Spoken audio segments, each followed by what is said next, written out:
釜揚げ上がります。おうどんとおそばの間みたい。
大和芋って芋で山芋ですね。ここ麦ご飯なんで麦とろ飯。いろんなもんが入ってる。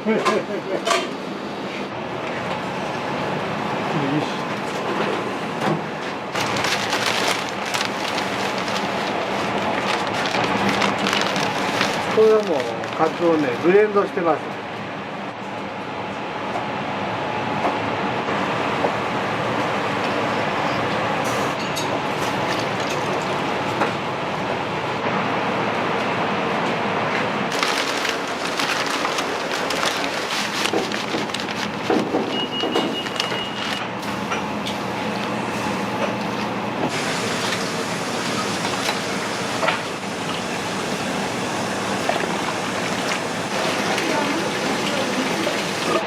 ウルメイワシと、それからサバ節、あと短いと要はソーダガツオで、またこれからあと2種類使いますけど、カツオだけで5種類で昆布入れてだから6種類。ここがやっぱり命なんで。これが天つゆです。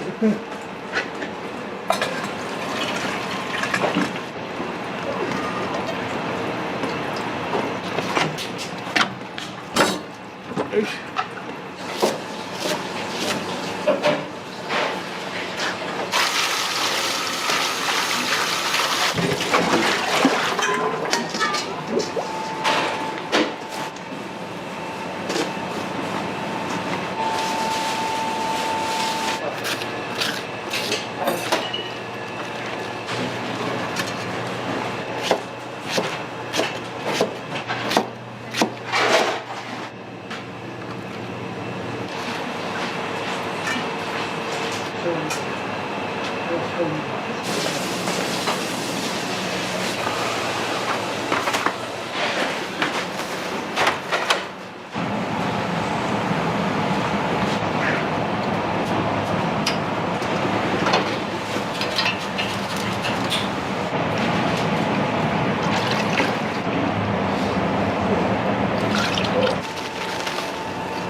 これね、もう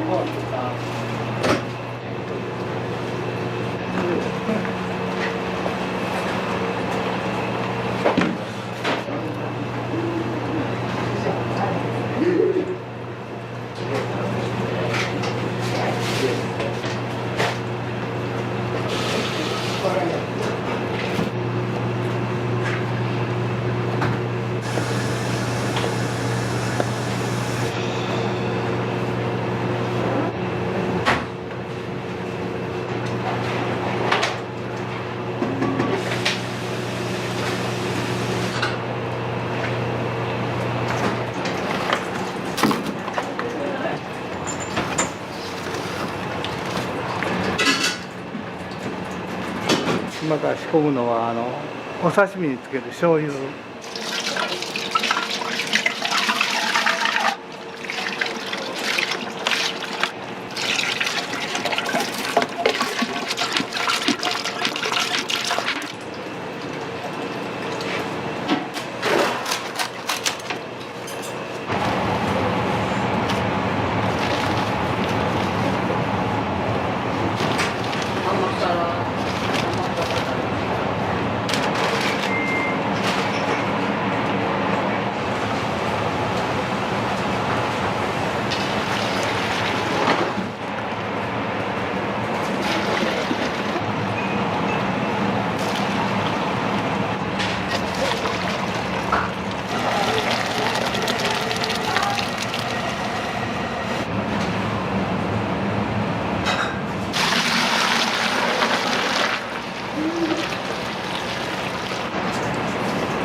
あ、はい。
5杯。 5杯？ 5杯？ うんな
ミニタラも。実はミニタラです。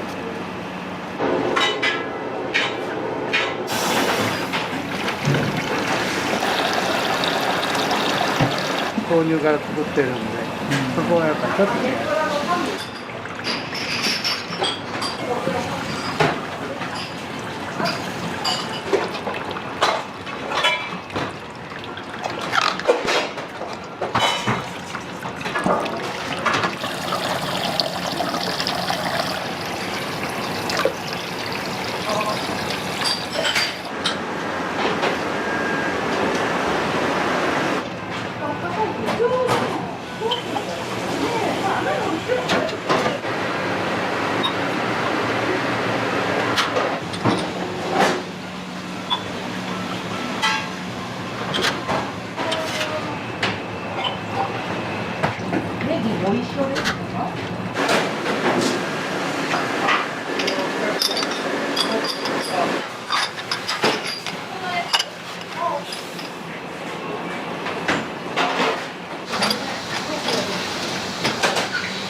3、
4で4名さんちびっこってです。4です。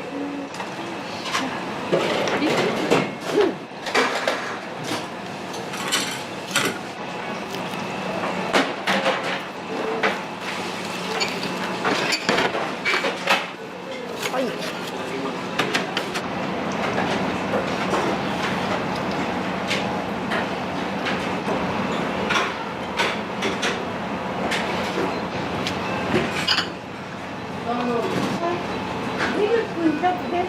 お願いします。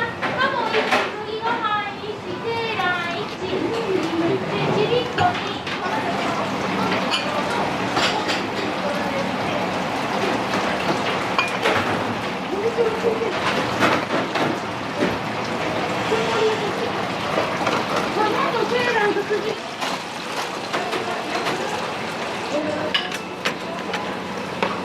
伝票まだ向こうや。あ、向こうか。ほなこれ。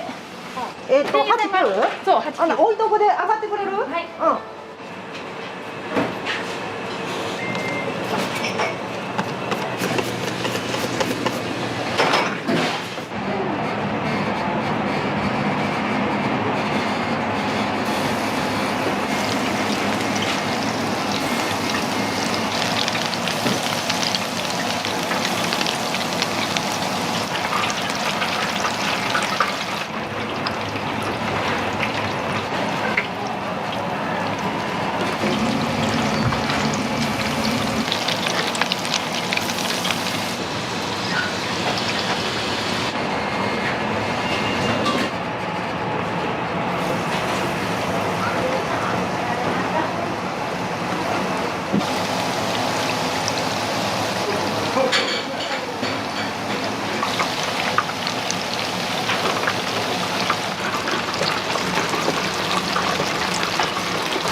しょうか。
はい、お願いします。はーい。はい、天盛り。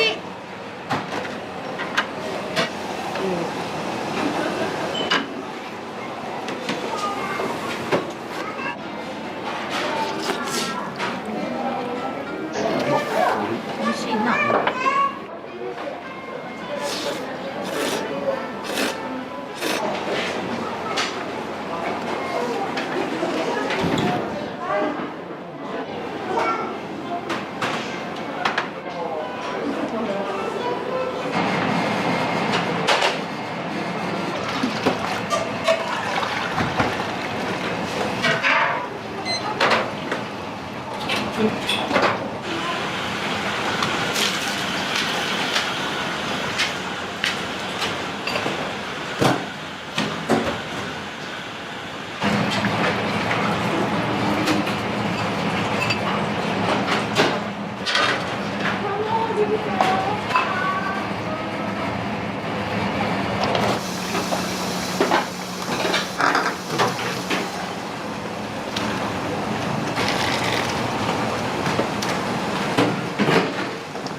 大盛りやね。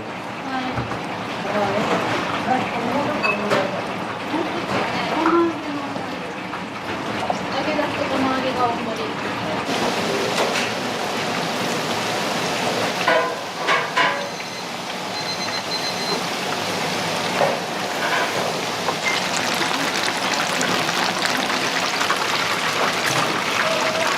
釜揚げ上がります。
はい、お願いします。はい。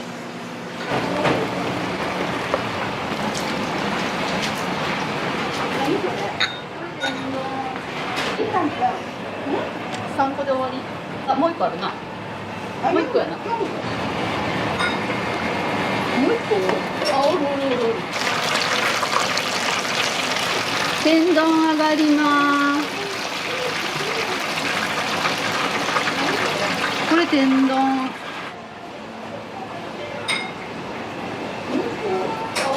何キーマからやろ？はい、おだいま。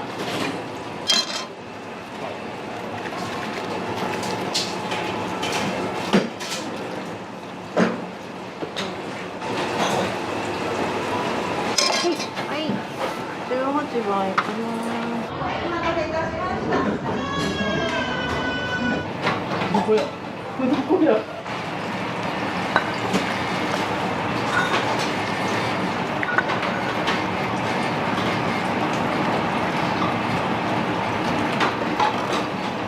味噌カツ上がります。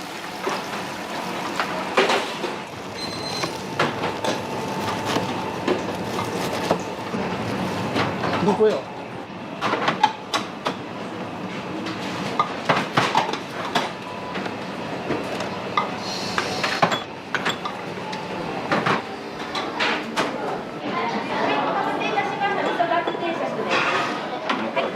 ご注文のサイトでよろしかったですか？はい、どうぞ。九州宮崎県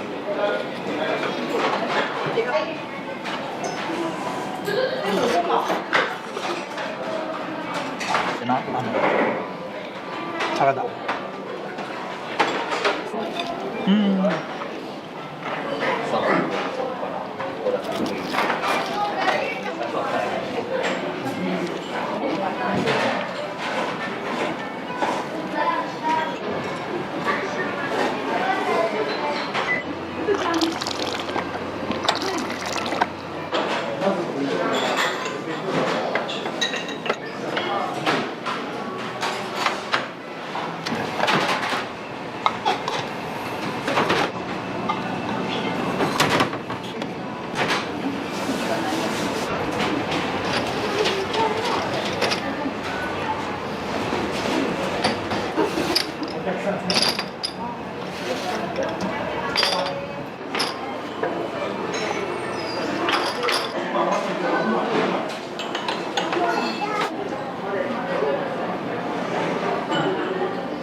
レンガ？どこでも。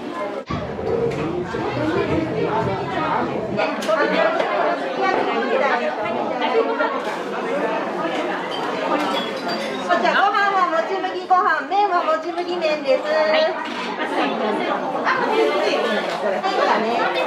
見て入れてください。あ、美味しかったです。美味しかったです。大事です。ありがとうございます。はい、お疲れ様です。ありがとうございます。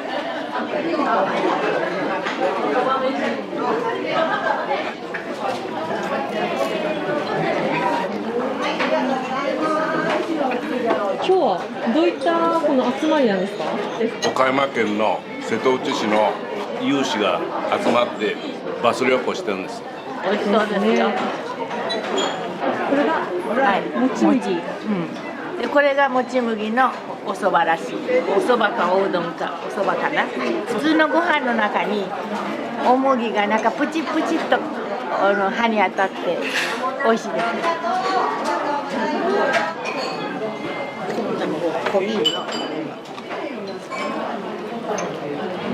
とってもいいお出汁が出て。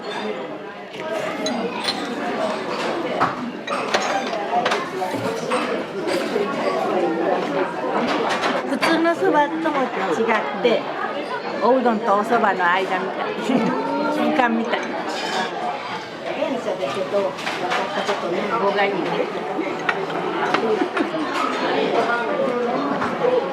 つけて食べればいいんだけどこうして食べた方がいいね。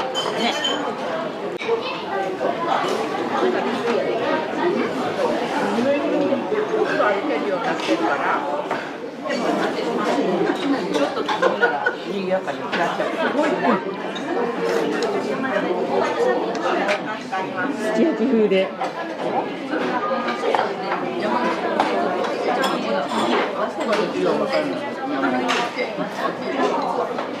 鶏いかがですか？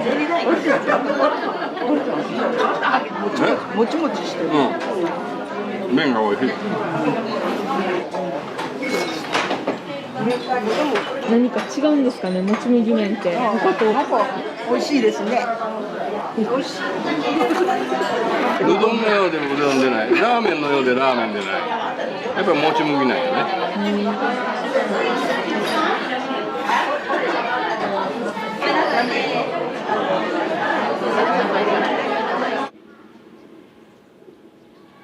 のりさん、卵1です。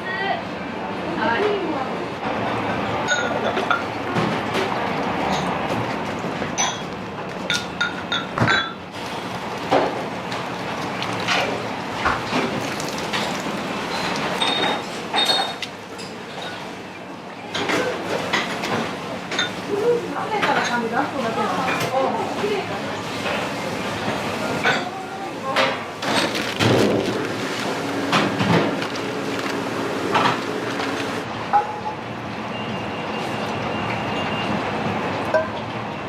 い、こちらがもち麦麺になります。お願いします。天つゆ定食2です。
毎年来るな。どういったタイミングで決まってるんですか？いちご狩りのタイミングで近くでいちご狩りができるんですか？お昼ご飯で泳ぎが美味しいいろんな種類があるからおすすめのものあるんですか？どうしてもこれが一番美味しい。いろんな麺の種類も食べれるし、いろんな味も頼めるし、こういろんな味もいいですね。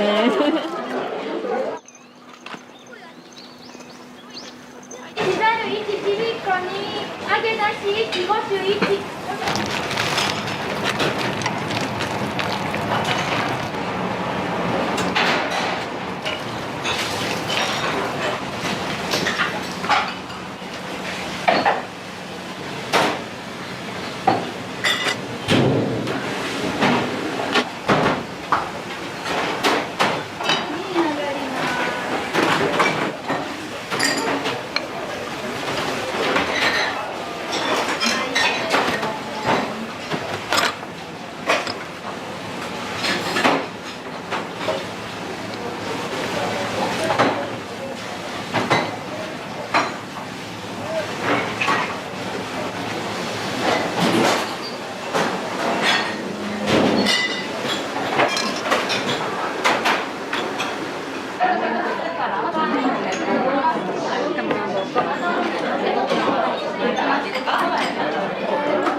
仕事で一回初めて来て、で美味しかったから。いつも食べられるメニューとかございますか？官兵衛御膳。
デザートでお召し上がりください。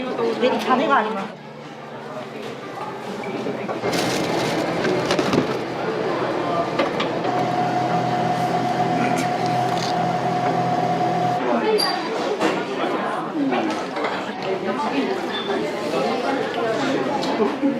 天ざる麺がお一つ以上でよろしかったですかね。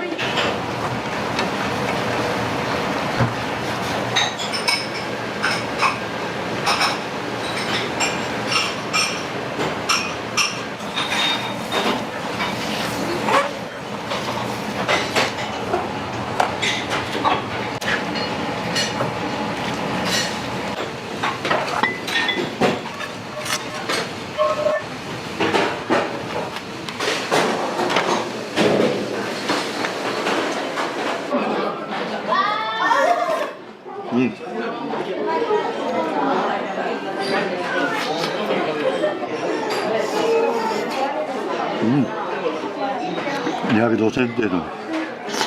うんトロトロあんかけ麺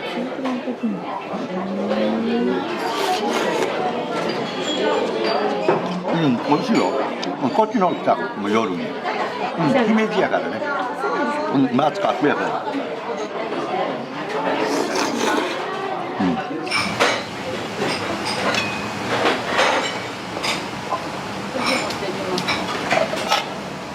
あと麦とろです。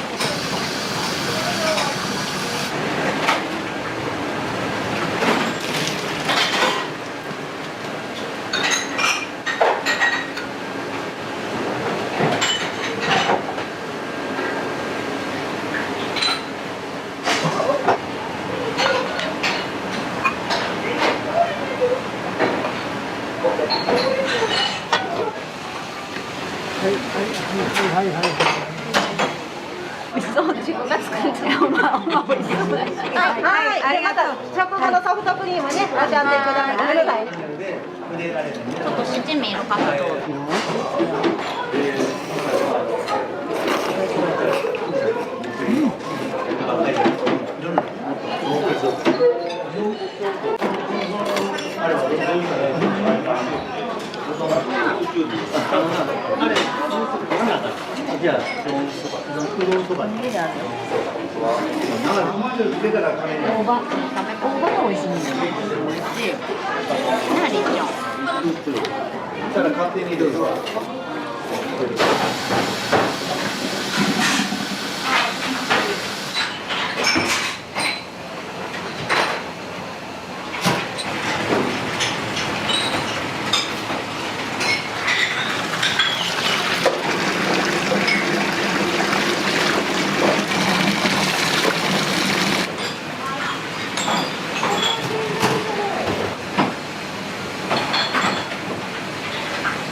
集めてこれがいやいやどうぞこれどうぞこちらですね、かけてね。生卵、そのままにしといて、ご飯かけてお召し上がりください。かけといたら役にも。はいあもう食べてよはいこれどうぞ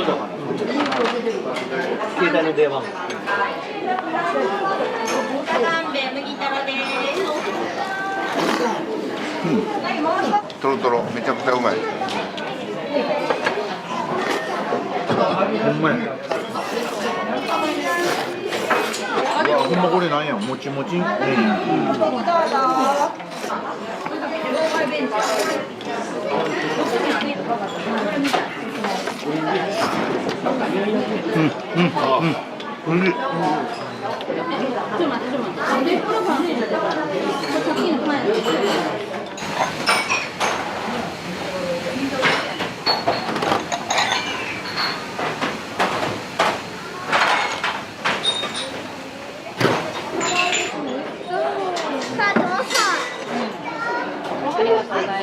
てます生卵よく混ぜてかけてくださいねちょっとずつで。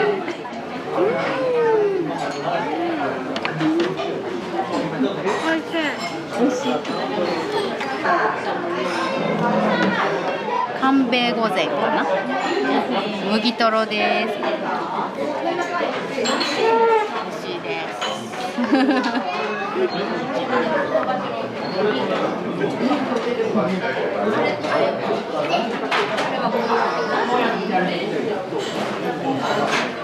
いや初めてやんな。これ美味しい。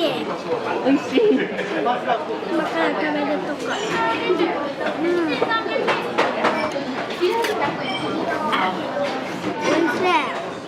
美味しい。う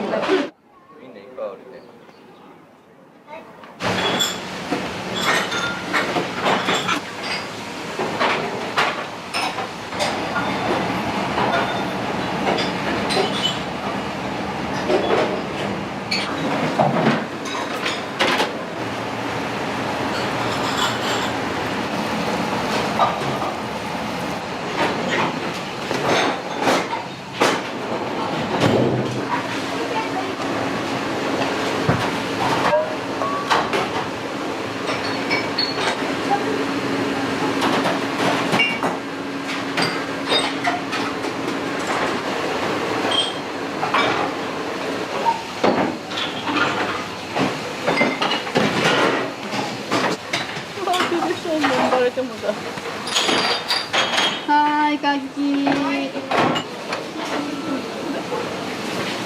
わあ、ごめんなさい、終わります。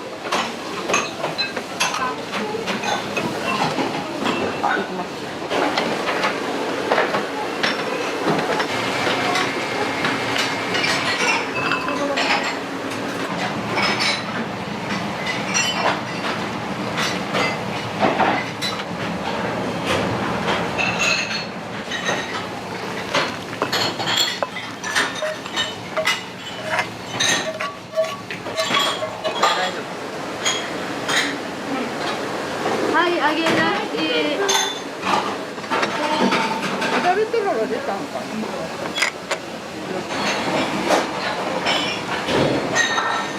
あっち。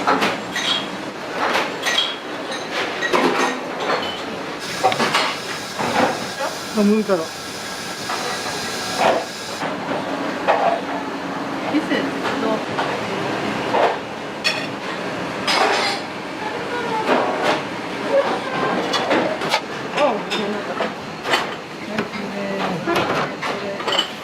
ダルトロロ2です。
銀と釜揚げ。はい、銀と釜揚げ。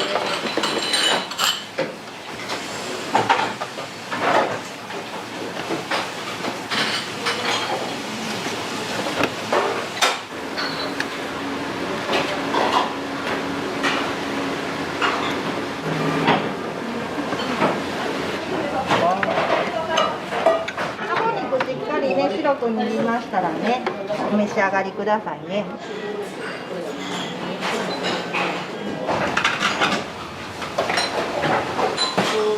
1000ドル程度銀が出るので。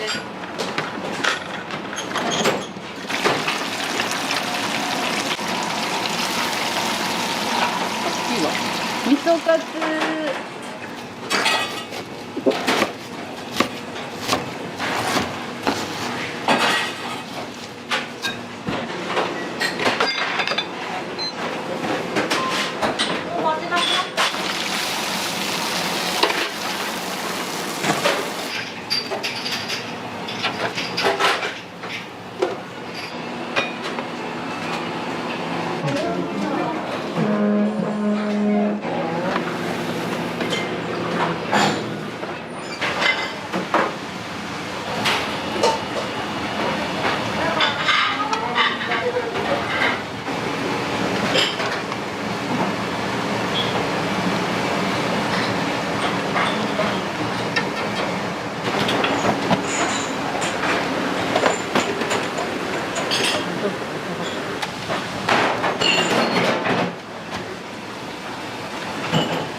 どうぞ。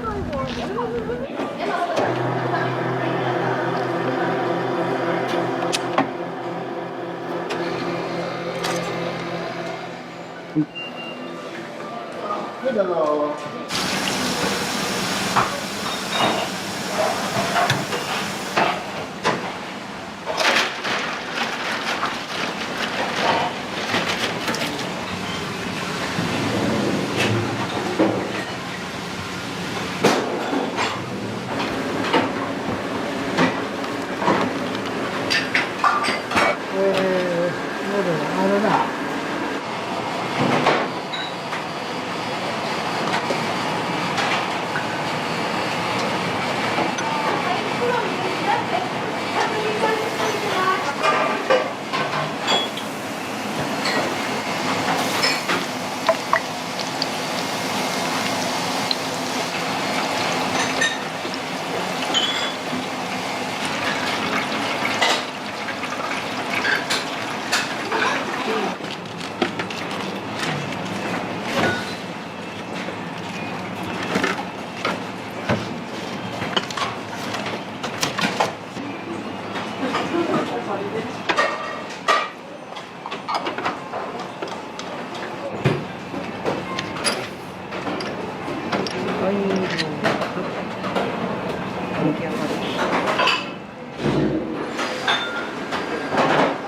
はいどうぞ。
はい、お願いします。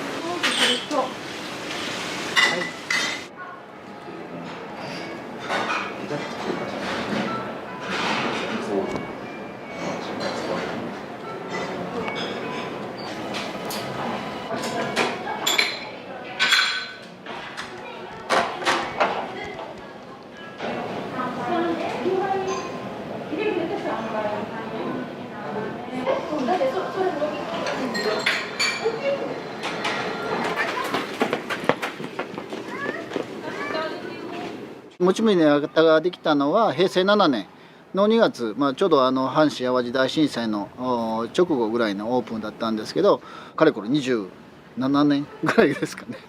妖怪ともち麦の町っていう形でここの場所が立ってるっていう部分になってます。ゆっくりとやっぱり落ち着いてもち麦っていう部分で、見ていただいて食べていただいてゆっくりできる空間っていう部分を心がけてます。当初からねうどんにあらずそばにあらずもち麦麺っていう形で売り出してるんですけど、やっぱりうどんにない香ばしさとそばにない食感っていう部分で長年親しまれてるんじゃないかなと思ってます。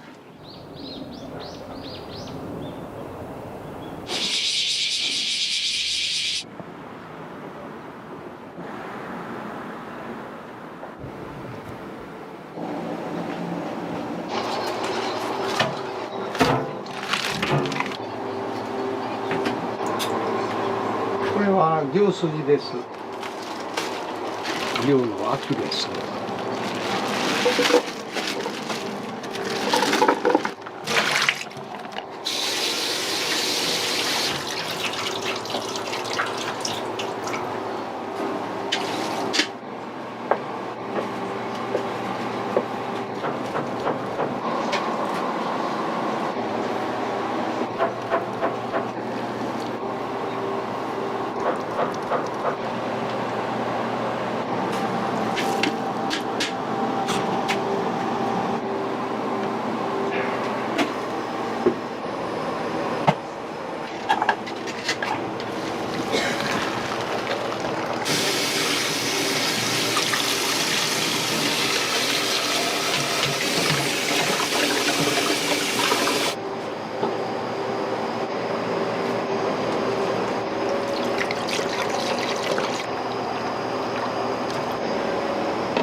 3時間ぐらいアキレスなんかさっき湯がいて肉屋さんが持ってきてくれるから、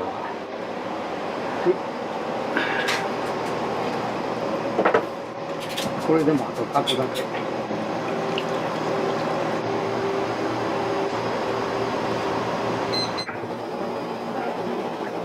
け。でふかしてで皮むいて普通のメークインやったらね潰れてまうね。北海道の東屋とかね北あかりとかああいう芋やったら潰れにくいから形が残る存在感があるようにお好み焼きのことを肉天で言うた。一つと違うのはじゃがいもが入ってることだよね。筋コンとで重ね焼きで、持って帰りやすいように2つ折りしてたよね。私が商売したのはもう昭和43年やから53年ぐらいあるかな今年で。この間76になったとこ6月ね。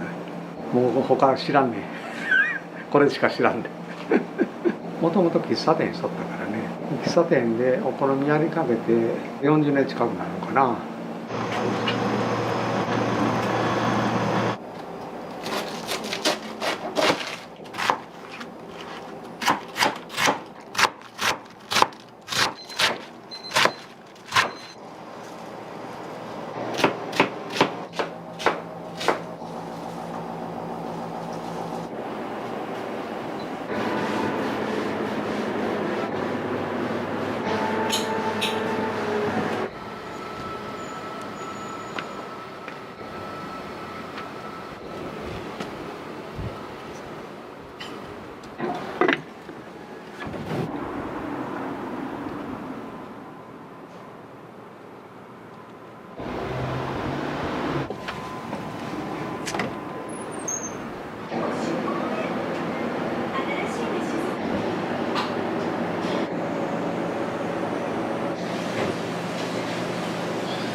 5番4人です。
5番ね。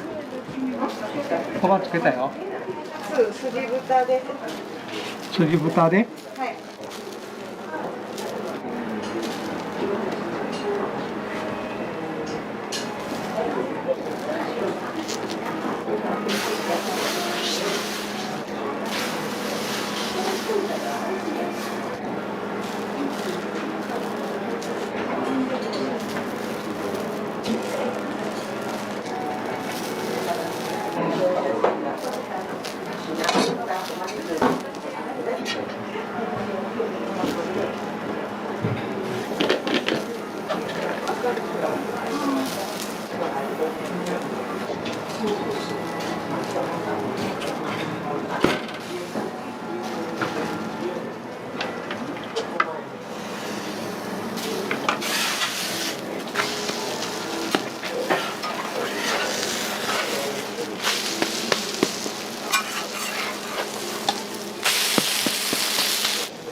あ、これ23。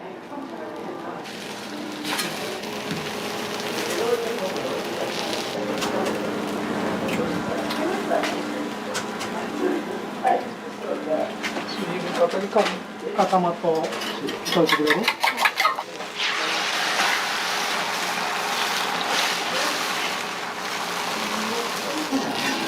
かまとそうやね。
水あるかな。はい、すごい熱そうですよね。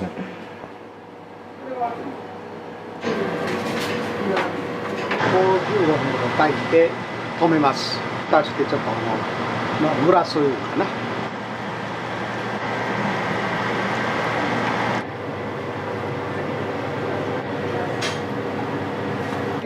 はい、ありがとうございます。高砂肉店の第一つ持ち帰り。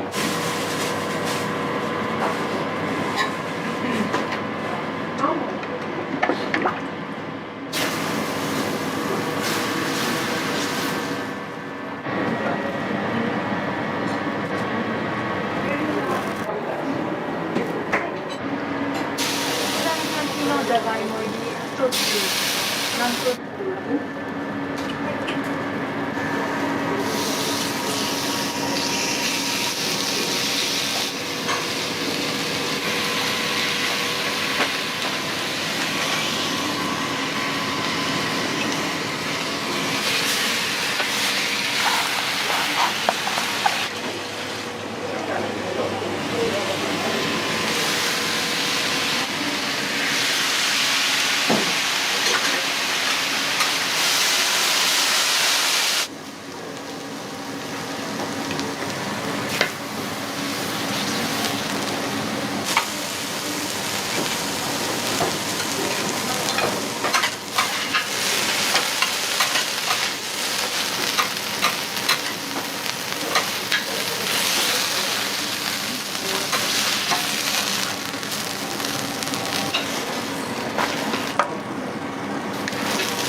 モダン卵入りととんぺん焼き。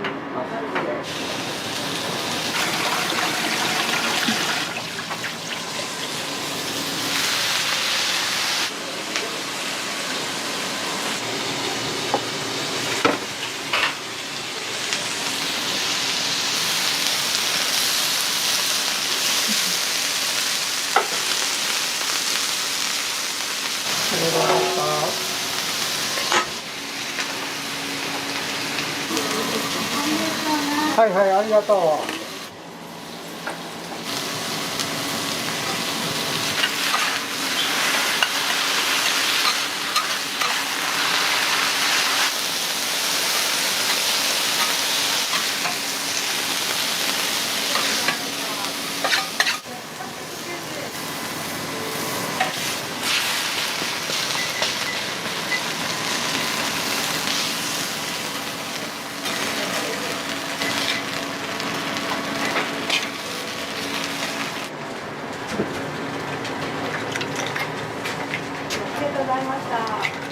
ありがとうございました。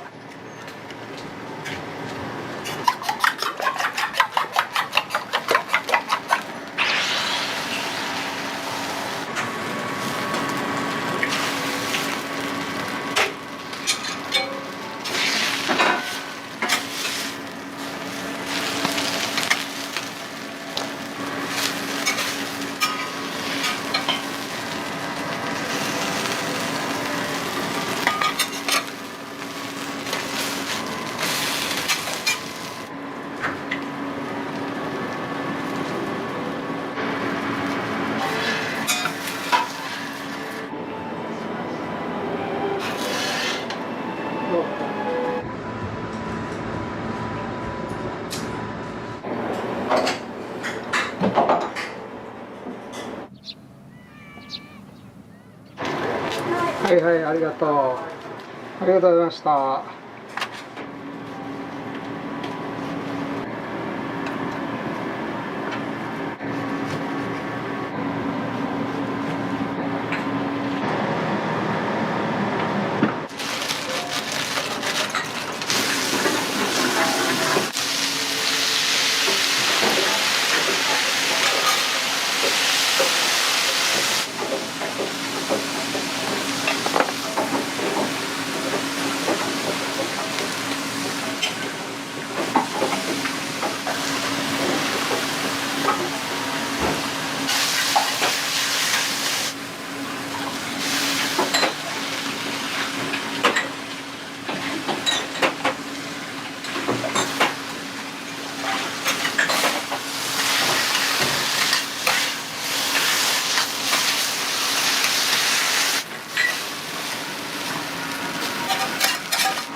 いや、もともとね、旦那さんがしてて、そこへ私が行って、ずっとお付き合いです。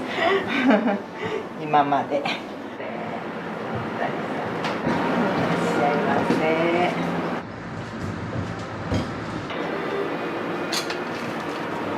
そばですね、そば。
5番。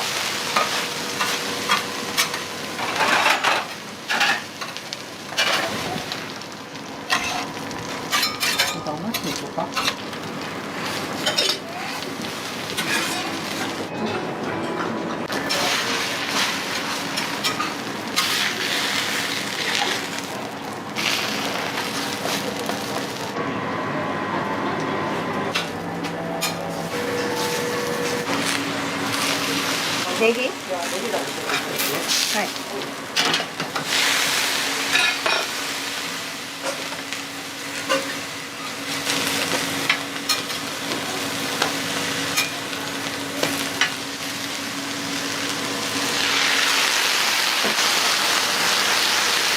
こうキムチやね。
からに。分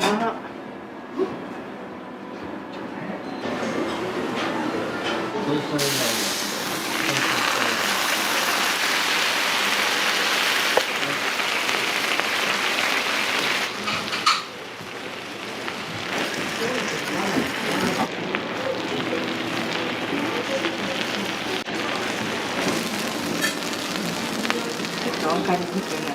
キャベツと筋こんにゃくや豚がさっといのがで。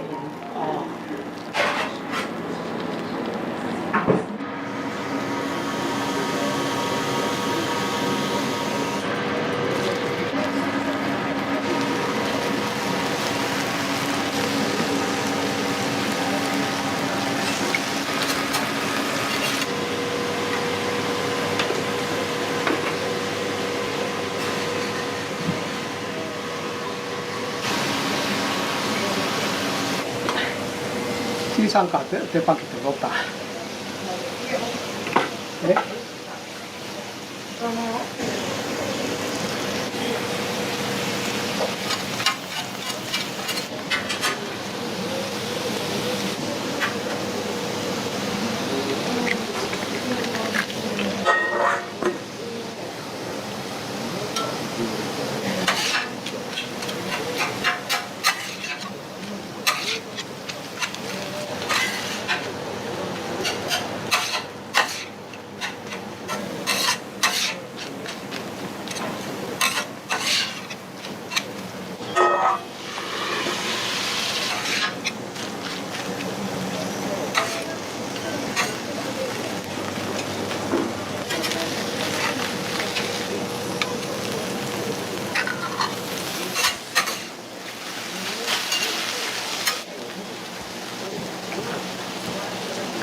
はい。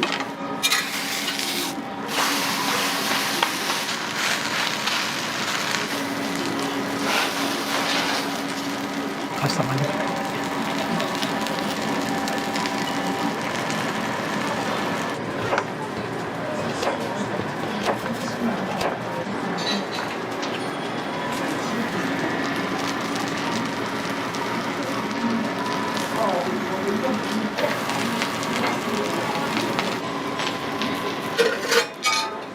ありがとうございました。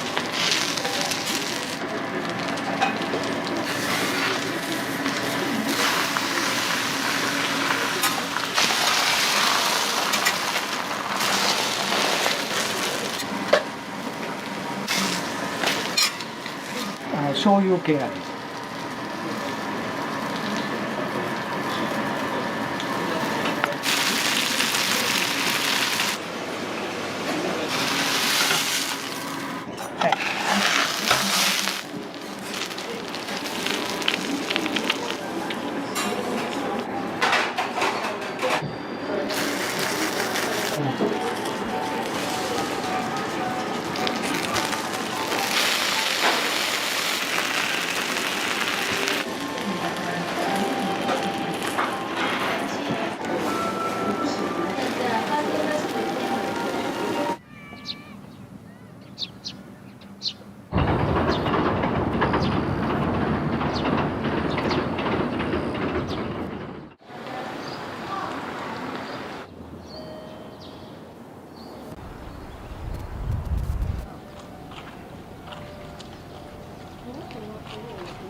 よいしょ。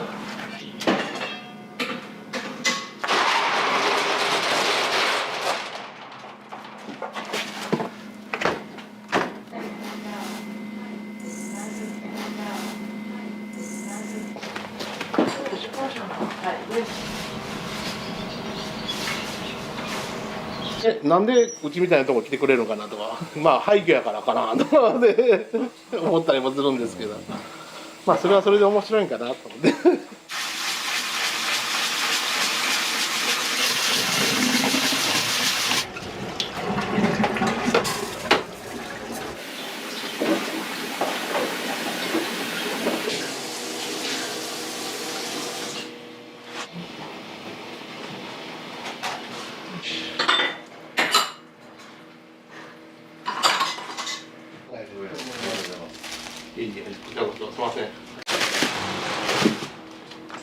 一品をねこうやって持ってるんですよ私自分が作ったやつをこれお母さんがはい全部作るんです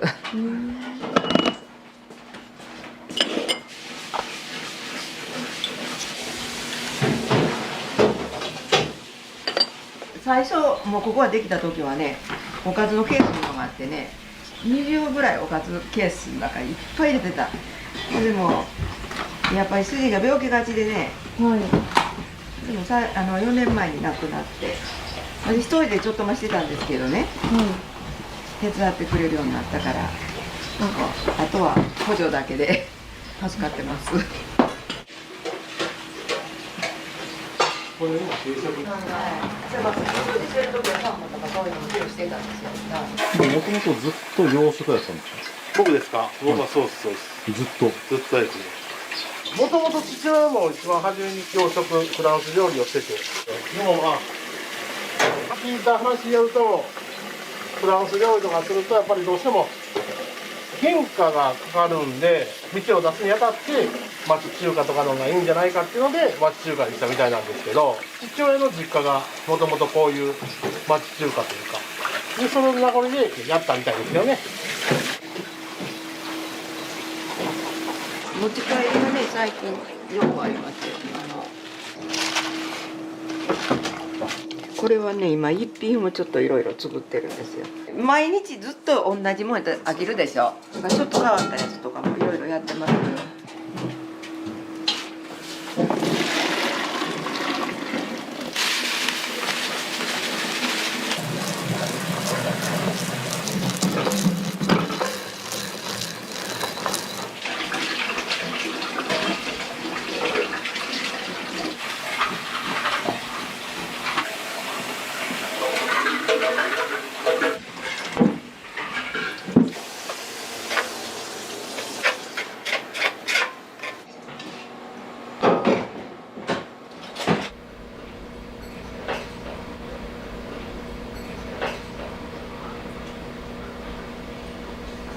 店内に相撲の写真が飾ってあると思うんですけど、僕やと思うでしょう。違いますからね。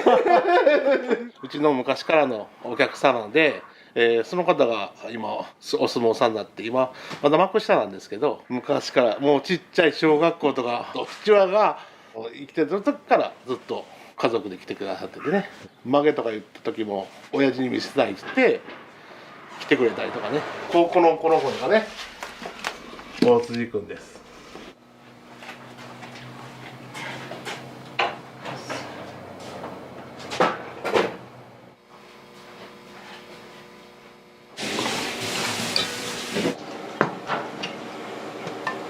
ほうれん草のおひたしで、今日はきんぴらとほうれん草と酢の素3品か4品ぐらい1品するので、毎日ねこなして1品作るから案外ね3つ4つ言うけど大変なんですよね。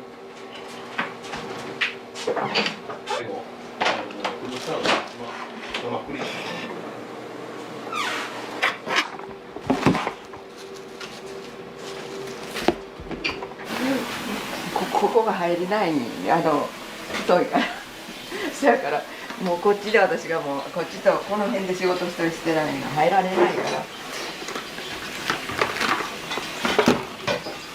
もともと作りがちっちゃいもんね。そうやね。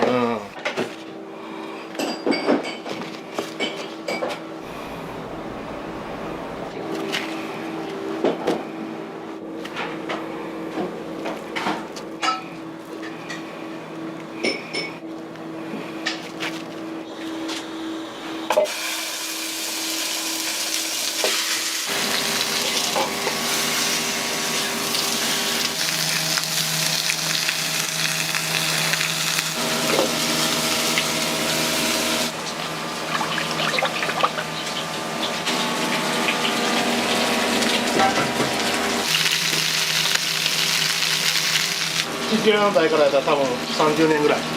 30年。継ぎ足し。新しく作るんですけど、前のやつをこうずっと継ぎ足しながらやっているので、コクであったり深みっていうのは鳥岡さんと出ないです。ずっと足して、これもあんまり。これはラーメンのチャーシューなんですけど、これはロースなんですよ。こっちは肩ロースなんですけど、ロースこれ1枚分ラーメンには肩ロースはチャーハンとかそういうので作ったり。このロースとかはボコボコ炊いちゃうとパサパサになるんで、すごい慎重にしっとり揚げないと焼き豚は。これは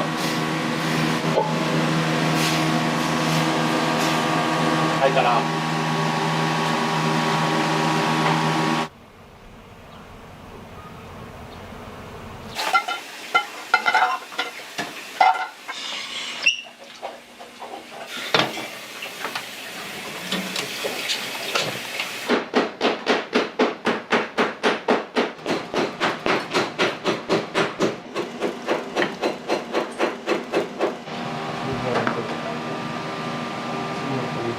皿に盛ってるから割とそのまま食べれるようにこう味付けしてるんです、まあ、この味が好きな人はすごい気に入ってもらってちょっと濃いめの味なんです。おでんの出汁もあれですか、置いたしなんですか。おでんの出汁ももちろん母親はこれも長いですよ。母親ずーっと食べますから。おでんだし追い出しでずーっともう継ぎ出し継ぎ出し継ぎ出し。神戸牛の筋使ってるんですけど、そのだしも入れてるから旨味が出てきて、少しうちは甘めのおでんなんで。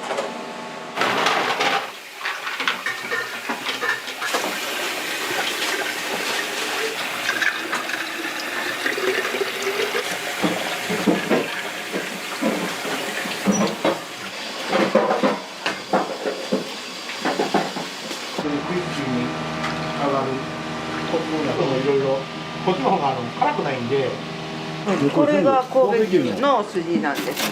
これがね。これが。でこれ全部神戸牛入ってるので。5つ入ってね、580円。580円。はい。神戸牛作って。はい。神戸牛はね、もう今高なってるからね、ほんまに最初の頃はなんかもうすごくもうふんだんに使ってるようなね神戸牛やったけど、これはもう絶対こだわって神戸牛を使ってます。カツレシの今またねあれを。大丈夫ちゃうかな。その時にいいものを僕たちは叩いてるんですね。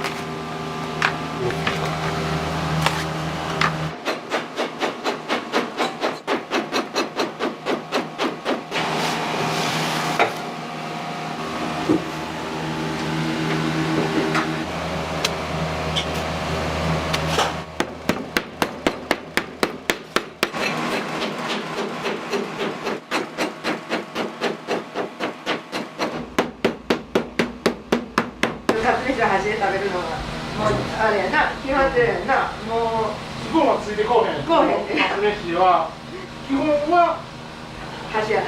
箸やと思う。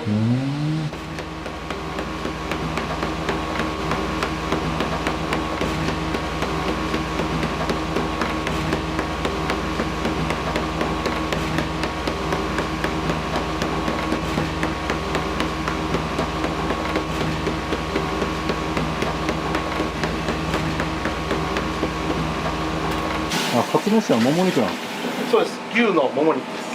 ロースとかを使ってる人とかもおるんですけど、それってどうしてもしつこくなるんじゃないかなと思ってて、肉の味が油がっていうのがどうしても強くなっちゃうんで、あくまでソースとご飯と肉が一体化してマッチしないと美味しくないと思うんで、このカツにつけるのはピンク岩塩。はい、ヒマラヤのピンク岩塩で、こっちの方が辛くないんで旨味がある塩ですね。塩コショウ。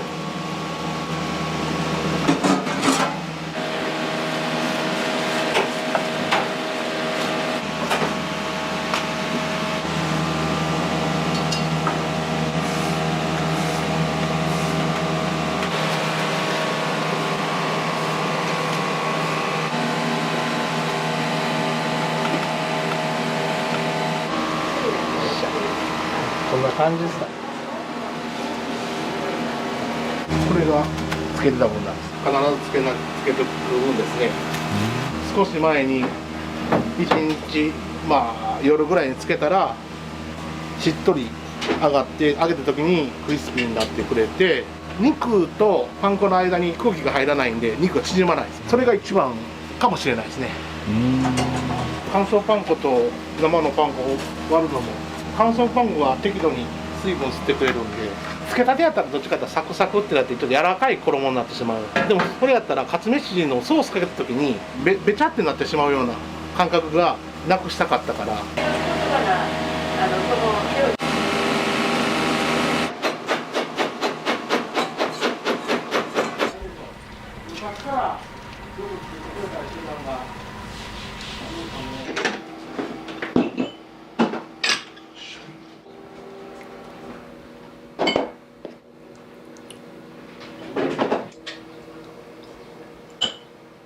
季節季節によって一品をちょっといろいろ変えたいと思って、かつ飯はあっさりした酢の物とか、そのお客さんによって綺麗なものもあるしね、それぞれ考えてます。常連さんだけのためにもう持ち帰りでもういろんなの作ってあげる。でも喜んどっては自分せんでもええから、それだけでも元気もらえるんやって。もう大体もう何が好きやいうの分かってるでしょ。週2回いっぱい持って帰ってるんですよ。うまみがまだできてないんですけど、こっちは理科とか科学とかは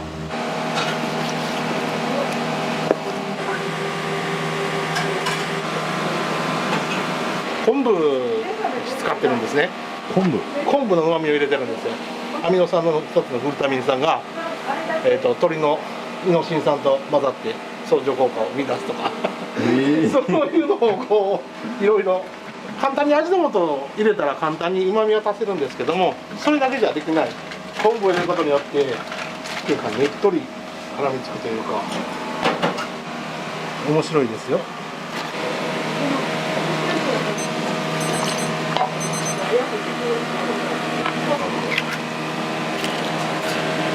塩、こ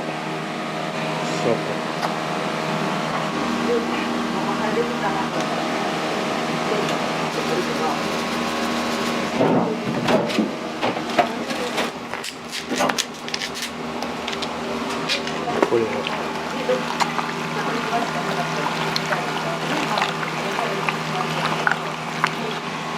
これが昆布です。これで旨味を周りにまとわすっていうイメージで、今こんだけサラサラじゃないですか。これが今日使うやつです。ネトってなってるの分かりますかね。こう糸引いてんの、昆布から出てる旨味がまとわりついてるんですね。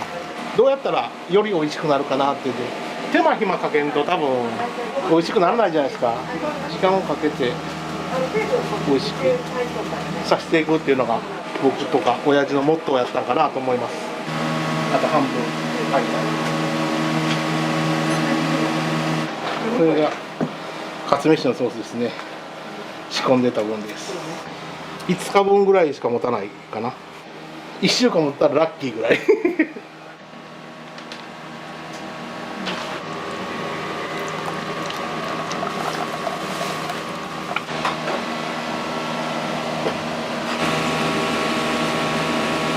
れも継ぎ出しですか？継ぎ出しです。発電してもらう新しいものばっかりで作るとトゲトゲしいというか、丸みがあった方が食べやすかったりするんで、コクまろやかさっていうのはめちゃくちゃ出る。全然違う。だからそういうのが継ぎ足しの理由だと思うんですよ。これはもう理にかなってるなと思いますね。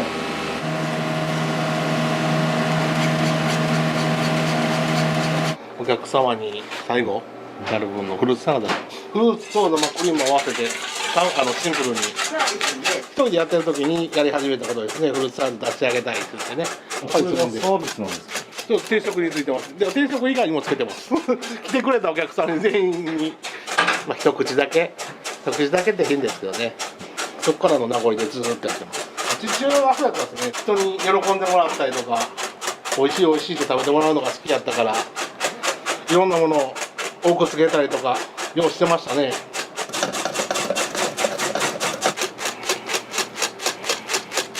ずっと2人で今はもうこのお店は基本的にはもうその他僕と母親と、あとは姉が手伝いに来てくれたりするんですけどね。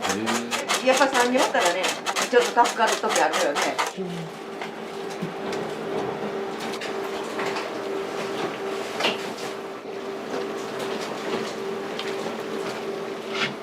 出来上がったらちょっと食べてみてください。ぜひぜひ。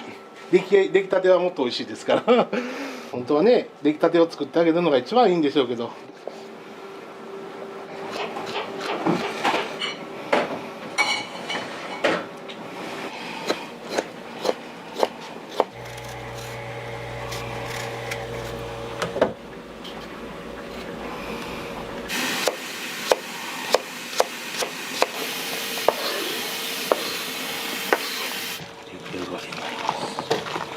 これが出来上がりのフルーツサラダになります。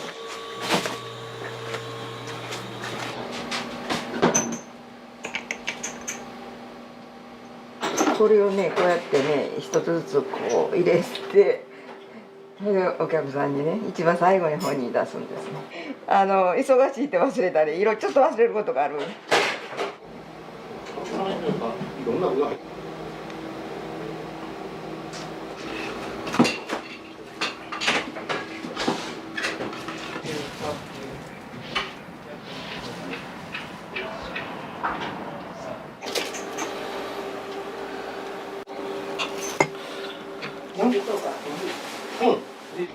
撮影しながらやが大変やと思うけど。本当や、はいどうぞ。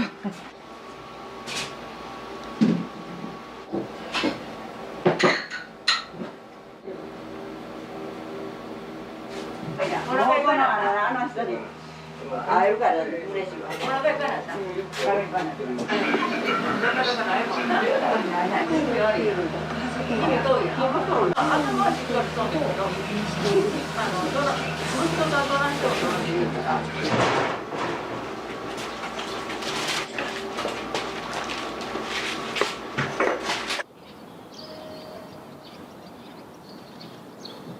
娘がちょっと手伝ってくれて、で折れへん時はもう一人でやってたからこうしてフライ75分なんてなかなかできない。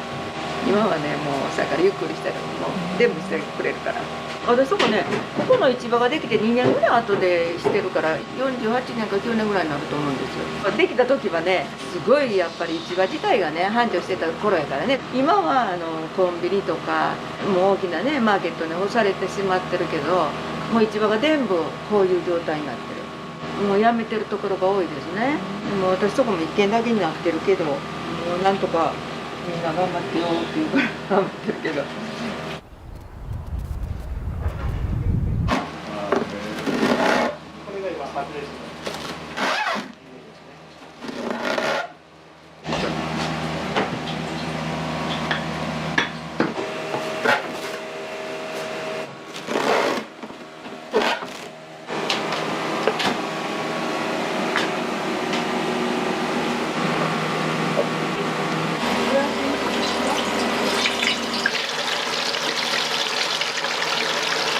木綿で硬すぎて切り干しで柔らかすぎるんですよ。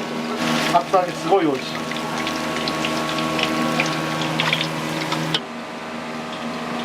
これでちょっと揚げといたらね、今度最後行く時にもう一回揚げてあげたら。お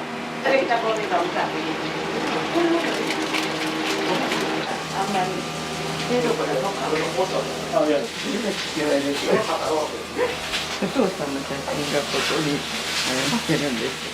で主人です、亡くなった。一番超えてる時やったからこんな顔してるけど、もう痩せてもでね、あれ最後あれやったけど。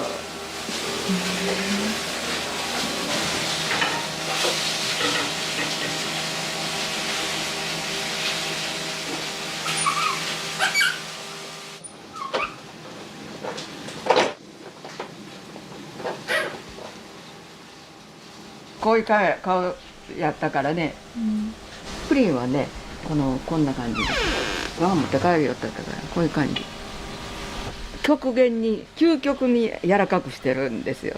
もうほんまにトローンとした感じで、今日来てのお客さんがね今日はこれを持って帰るって言うかったから話用意してですわその人は。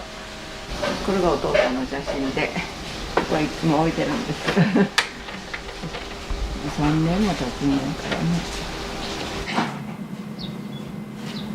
同じ商売しとったからね、洋食の方のコックしとったから、そやからここついてるんけど、まだしっかりしてないから手術してからちょっとまだ1年ぐらいから、だから長いこと半年以上休んでたからね、もう大変でしたけど、みんなとお話しするのがリハビリやと思って私はそれの方がねやっぱり体の調子もいいみたいな。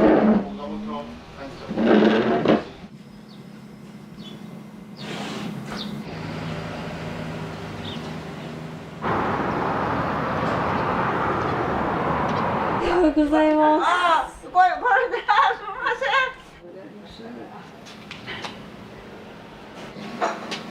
ん。ご苦労様です。お客さんで50年代の付き合い。付き合いで、もうすいません。もう何十年のお付き合い。何十年。もう長い、もう50年ぐらいもう。ずっとやもんな。ずっとやもんな。あ、そう、田代さんの。じゃあなんでよ。もう飲んだってんけど。ありがとうございます。着こなしてな、いつもじゃんでそれで帰んね。ええ感じやろ、みんなないい人ばっかりね。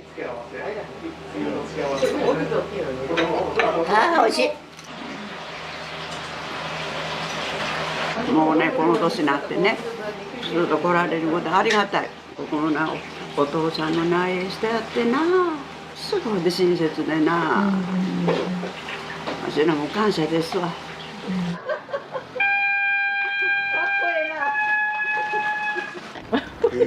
すみません。はい。両手で。必ず来ます。美味しい。いつも結構肌にその。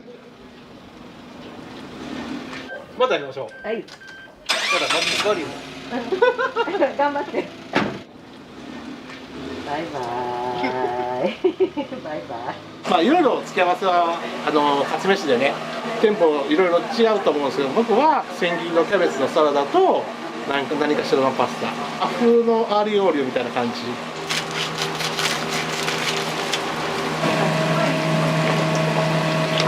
やっぱり自分が食べるの好きやから、だからこんな大きいんですけど、だから余計に追求していくんやと思うんですよね。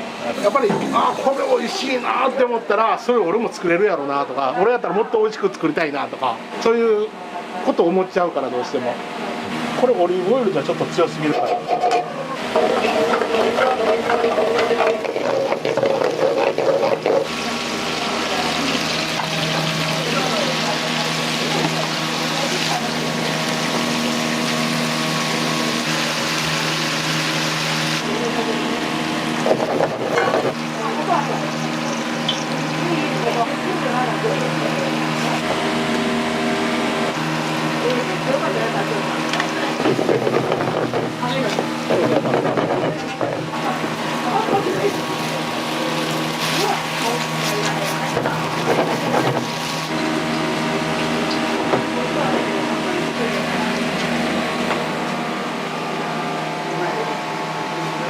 付け合わせでね、必ずつけてるんですけど、一人で全部仕込んでますからね。まあほんで朝こうやってこういうおかず系統しなきゃいけないですからね。夜3時までにして、そこからやっぱりある程度仕込みしないと、とてもじゃないけど僕が間に合わないから、やっぱりそれで時間はどうしても取っちゃうからね。だから土日しか夜はできないんかなと思って、まあ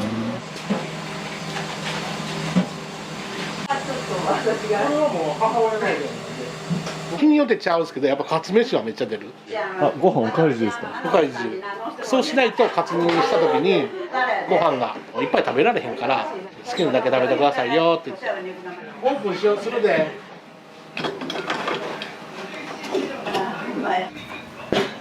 いしょ。よいしょ。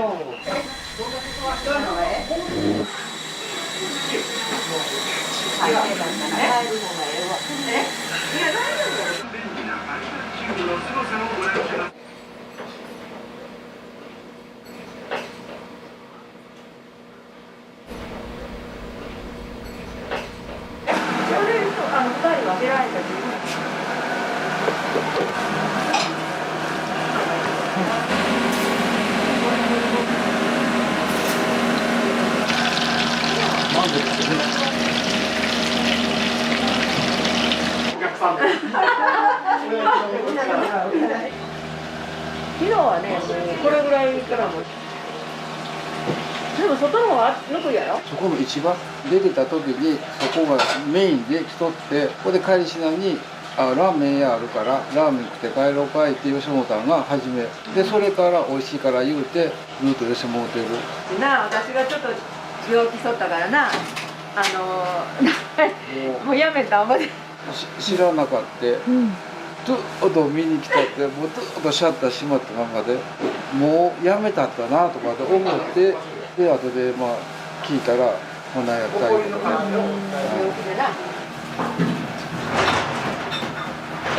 みんな閉めたもんとったらしいから心配しとったみんな私のこと。急に閉めた時あったんですよ。母ががんだった時に半年ぐらい閉めたのかな。そうよね。その時はもうしばらくの間やってみなくなるんですが。何もかかんと休んどったからね、みんなやめたと思います心配してくれて、復帰した時はね、みんな喜んでね、もう嬉しかった感じ、それが一番嬉しかったね、今の自由体制度。もうかけとっていいんやろ。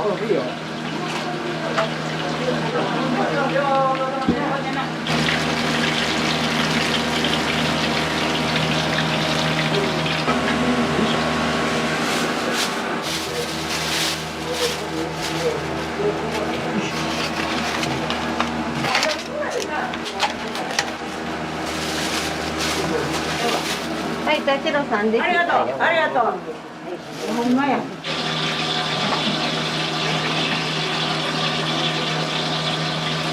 これな、これ斜めならように。これな、これは。山越えるんですか、この自転車で。山越えてずっとこっちのずっと短く入ったり。これゆいちゃんにもたず気に入っとんねん。な。ありがとうな、これにやかに言うてな、またよろしくお願いします。車、気をつけてね。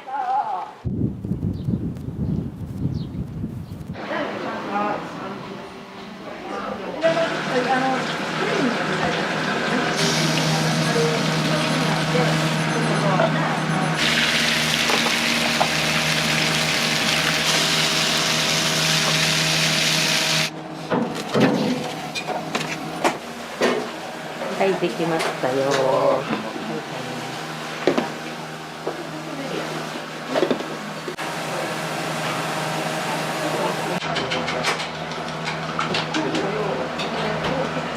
ビールやっぱり行だよね。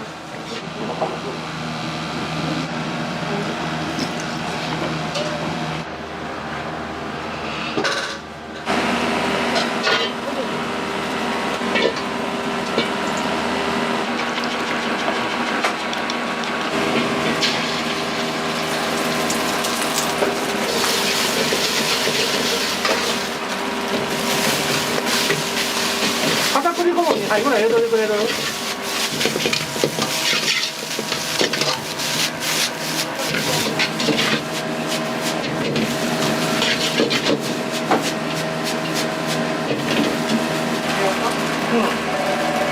もう出られるんやったら。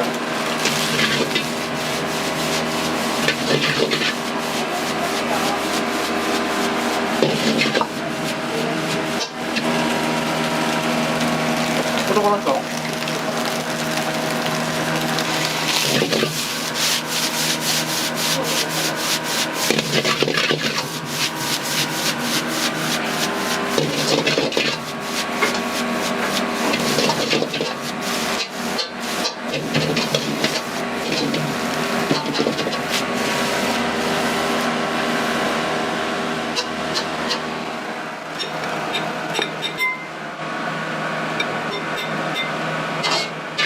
はい、メッシ。はい、いらっしゃいませ。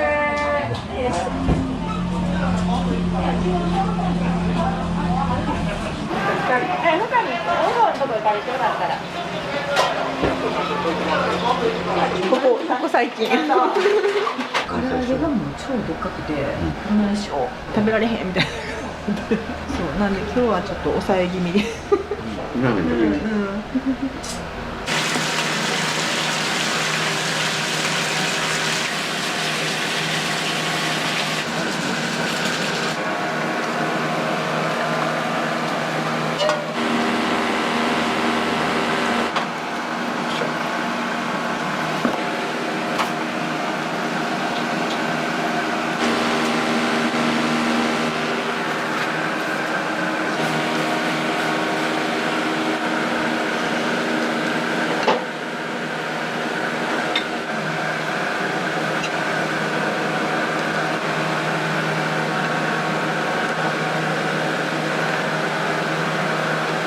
これ単品ね。いいですか。ラーメン。お待たせしました。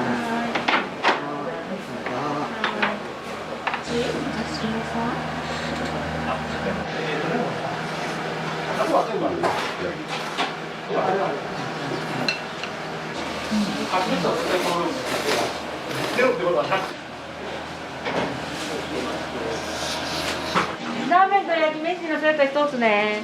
これさっきだけ。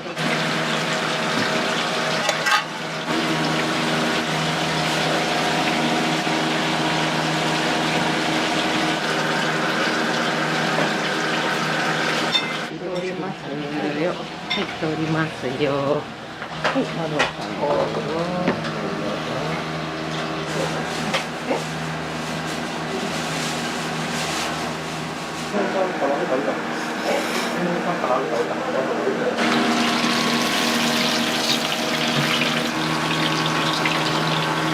スタートやってるな。スタートも出た。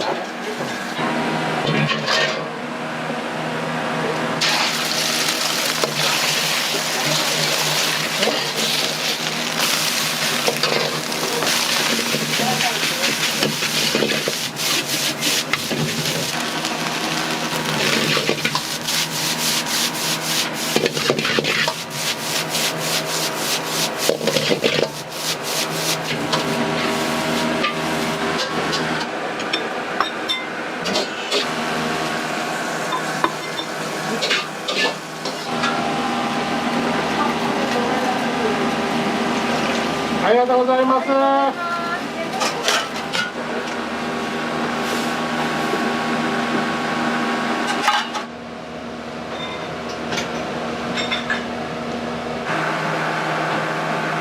いしょ。は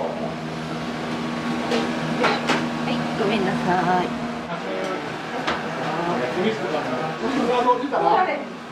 向こう側がセットを頼まれるから、もう来た瞬間に僕はこれあげとく。何名様で。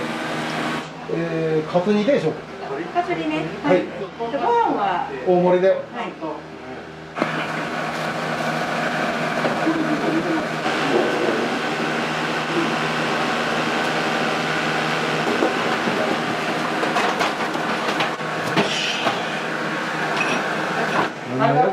いえいえいえ、3,450円ね。ありがとうございます。ありがとう。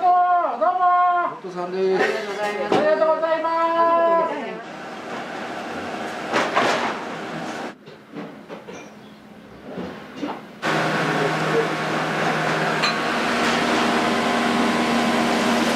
とんかつに関してはサクッとした食感が欲しいからその時に揚げないと今度はガリってなっちゃう。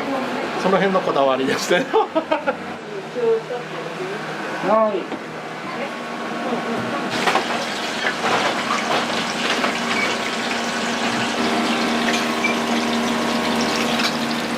合計ほなラーメンと焼き飯が2つ。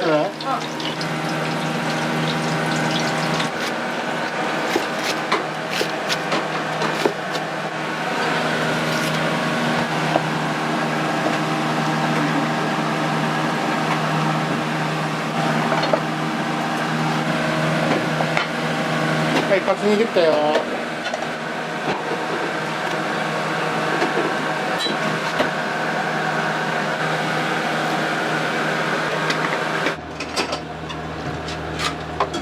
い、カツ煮。はい、カツ煮です。はい、ありがとう。ラーメンと。いただきます。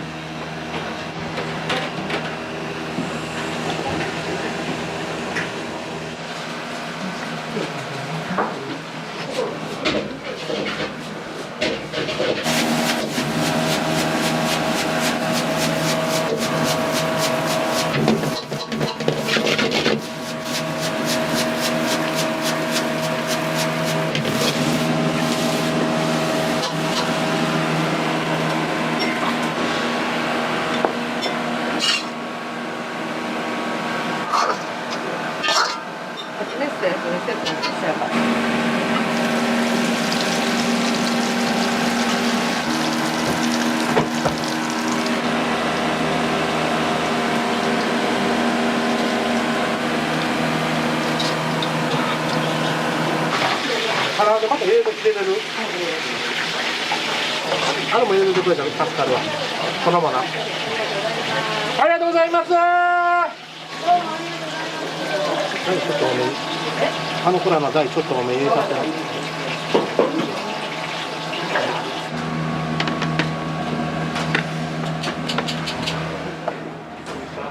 カツ飯の買った。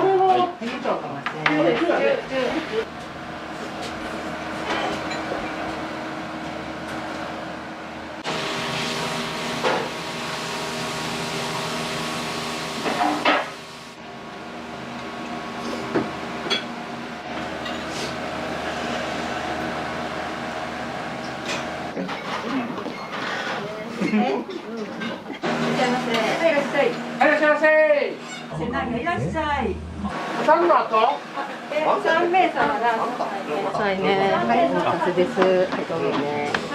ラーメンセット、ラーメン焼き飯セット。そう、もうできますから。お味噌汁さ。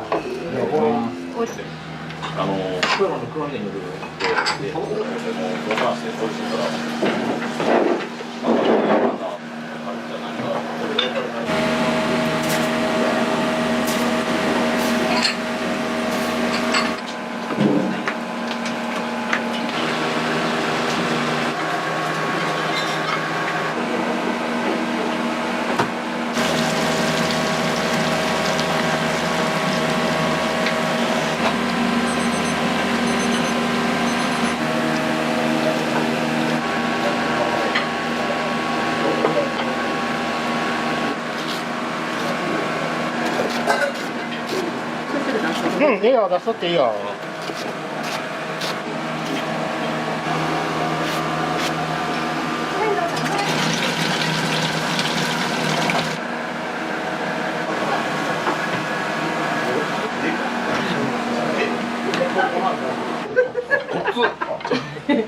これ仕事間に合わんわ。これあかんあかん、間に合わん。全然間に合わん。でかっ。ちょっと待って。これちょっと待って。ちょっと待って。この仕事間に合うわけないやん。いただきます。はい、唐揚げいい。唐揚げです。はい、いけるって。ほんま？お前なくねこれ。待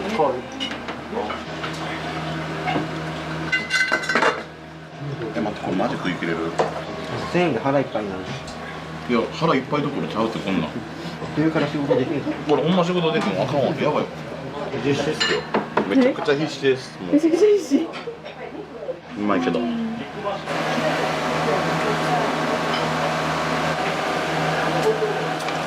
はい、できました。ごめんなさい、こっち来ます。はい、お願いします。ごめんなさいね。はい、ちょっと持ってきますからね。はい、お待たせしました。すみません。ありがとうございます。すみません。ありがとうございます。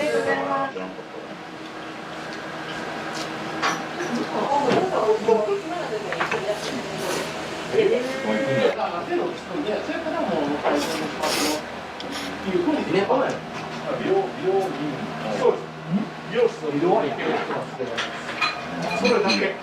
あとはもう全部値段合わせて。でもこれ便利。食べられへんぐらいの量でも持ってないつもりやねんけどね。みんなが食べれるぐらいのお腹いっぱいになるぐらい。食べきらなかったらもう持って帰る。そうそうそう。その拡大もいただいてないんで、残して帰られるよりか持って帰ってまた召し上がっていただくっていうのが最近は持って帰ってくれる人いっぱいおるから嬉しいです。食べられへんかっていうのは。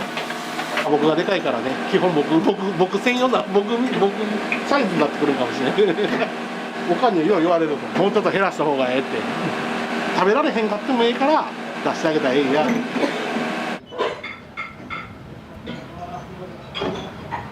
完食してるじゃないですか。すごい。食べましたね。いやめっちゃ量多いです。いやけどめちゃくちゃ美味しかったです。初めてやったんですか。初めてですね。ボリュームまずびっくりしたっす。こんな多いと思ってなかったっす。大で。はい、ありがとうございます。ありがとうございます。こ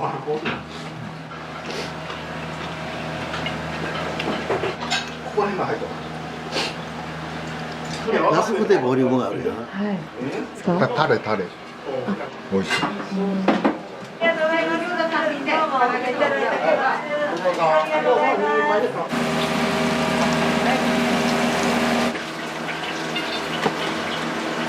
よいしょ。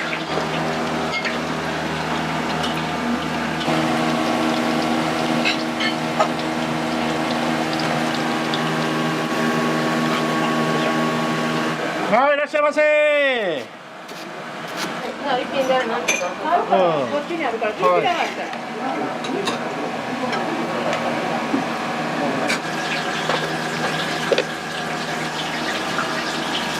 めっちゃ大きかったら5個ぐらいで、ちっちゃいのと混ざってたら6個とか、小さいところも出てくるから、それで。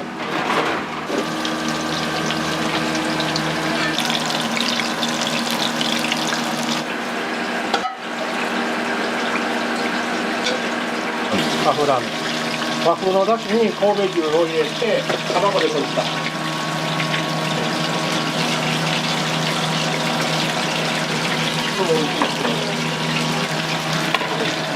すいません。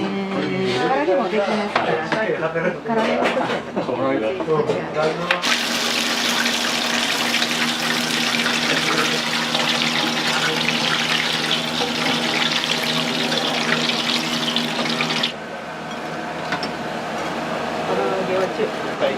置いといてやるな。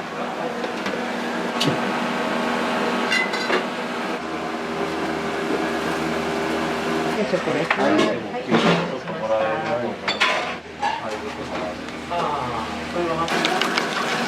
ご飯ももうないんちゃう？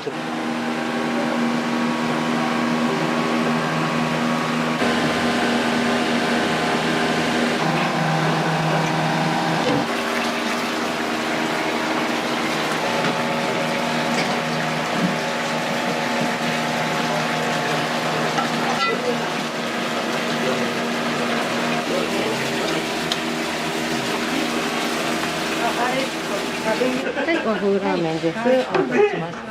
全体で200弱。お値が書いてるんですよ。木ですよね。あ、ほんま。はい、めちゃくちゃ。いや、めっちゃ可愛くて。いいなと思って。よかった。もう、あれですか。もうお姉様が書いてるんですか。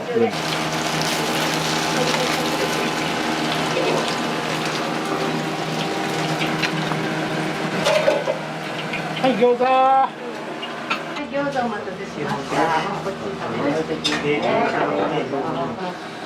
カウンターのところ置いてあると思うから。中。は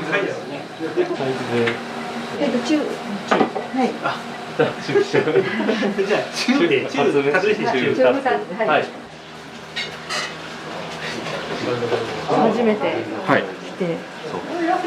Google マップの検索をよく使うんですけど、評価が良かったのでここや。なんか加古川が有名なんですよね。あんまり食べたことなかったんで、せっかくなんで勝飯を選びましたけど。あ、そうです。ちょっとはい。はい。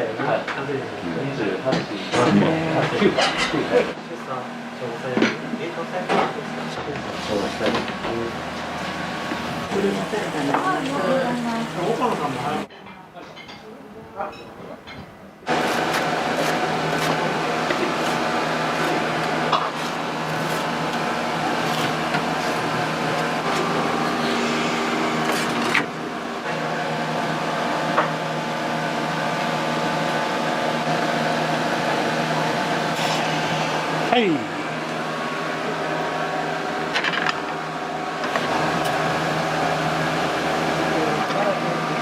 え？なんで？お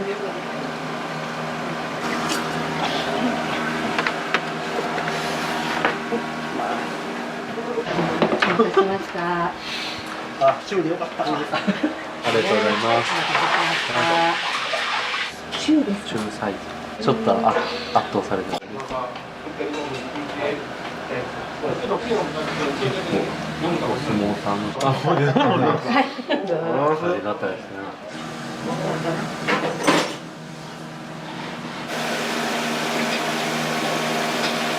ありがとうございます。ごちそうさまです。ありがとうございます。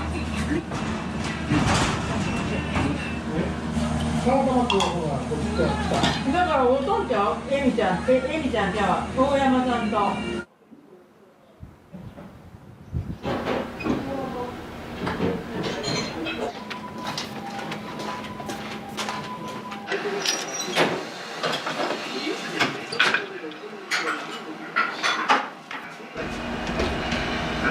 これちょっと朝としてなかった。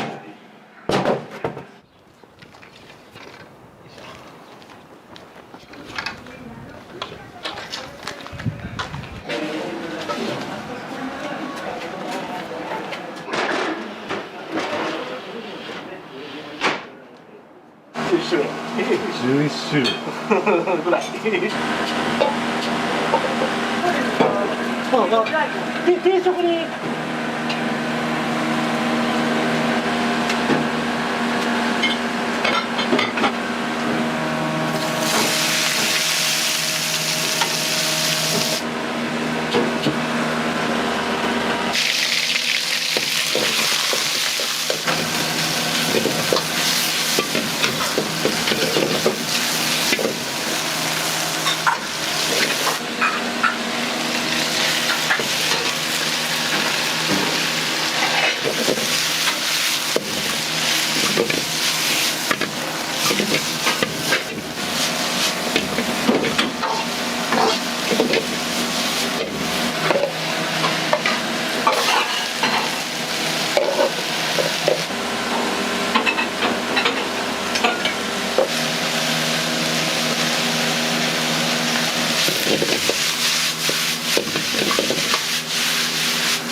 いいんじゃないでしょうか。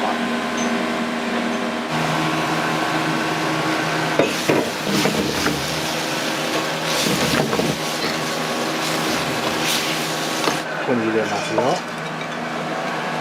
いしょ。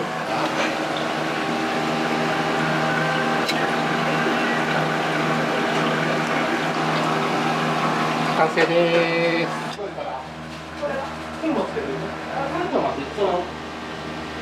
作るところ。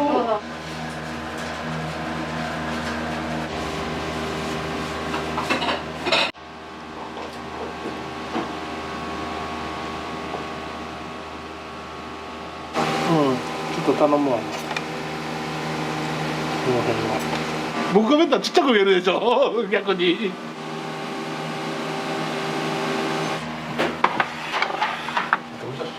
これ全部セットですか？正規のセット。1000円です。これで1000円。これも1000円。全部同じ。その代わり小も1000円、長も1000円、大も1000円。なんとか950で持ちこたえとったけど、なんか言いにくいねんけど、ごめんな言うて。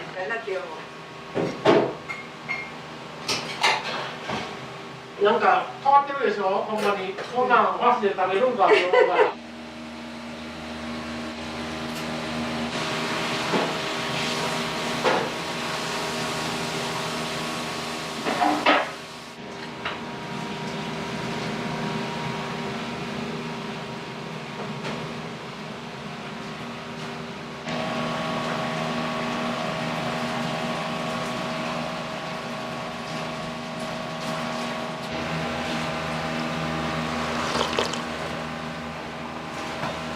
今になって思うことですよ。若い頃はちゃうかったっすよ。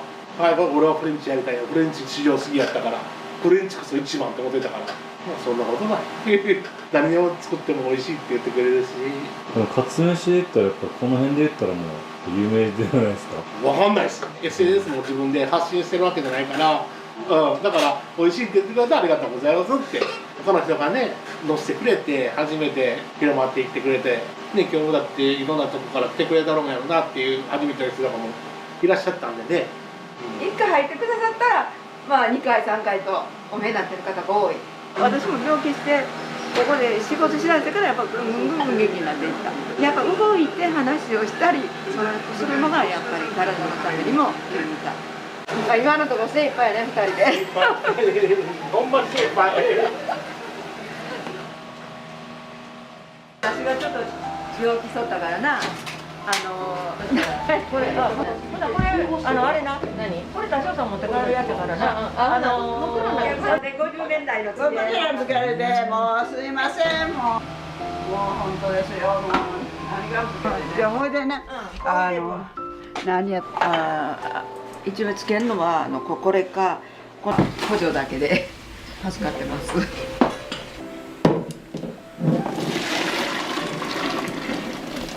そこ座ってもうね。どこへ？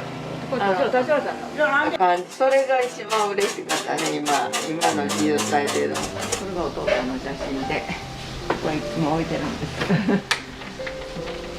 3年も経つんやからね。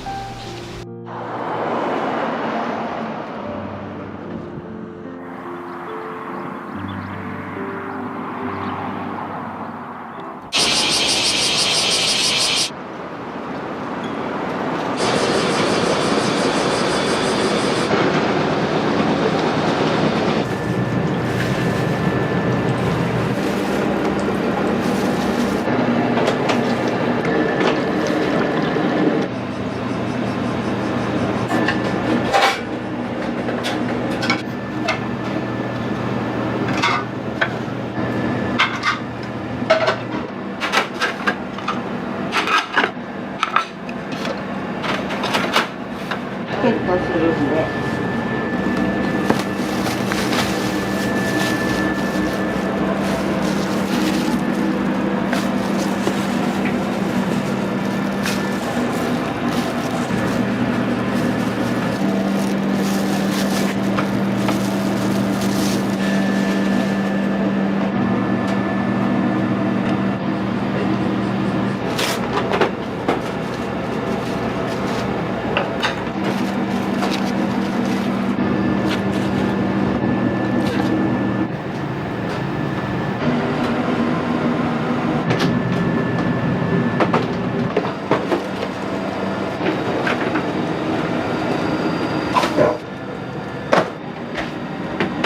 これが中華麺。はい、そうです。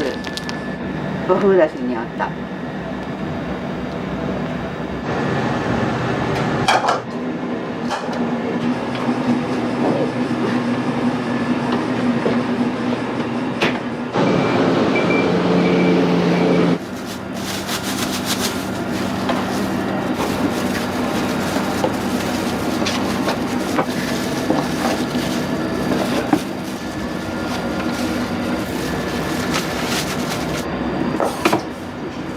これは天ぷら丸天っていうのはやっぱり天ぷらかな。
先ほどのお話なんで。す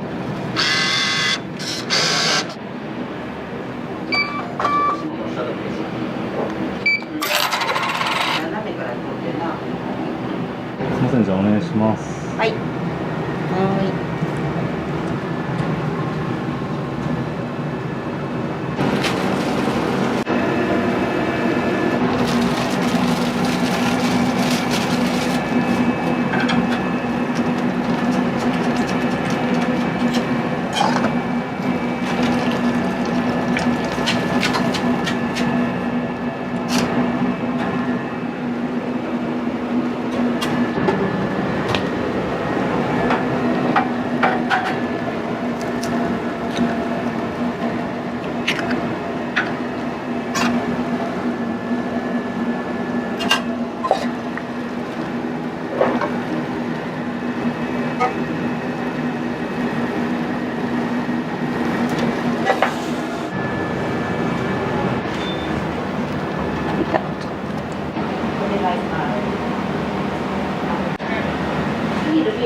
ビールのケースいっぱいなの。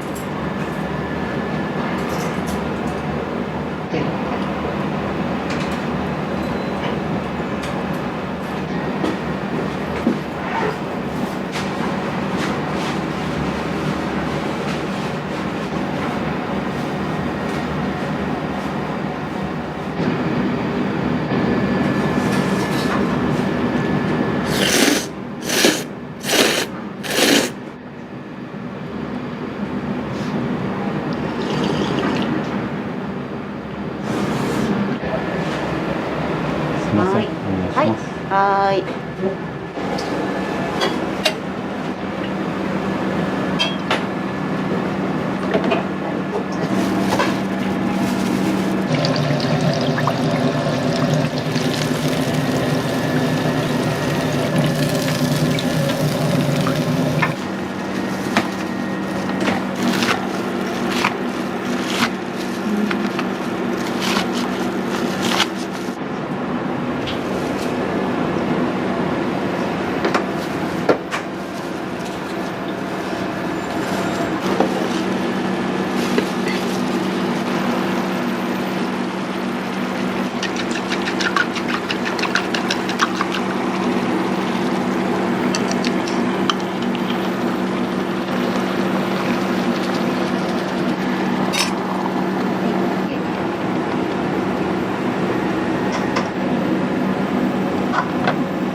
これで読んで。はい。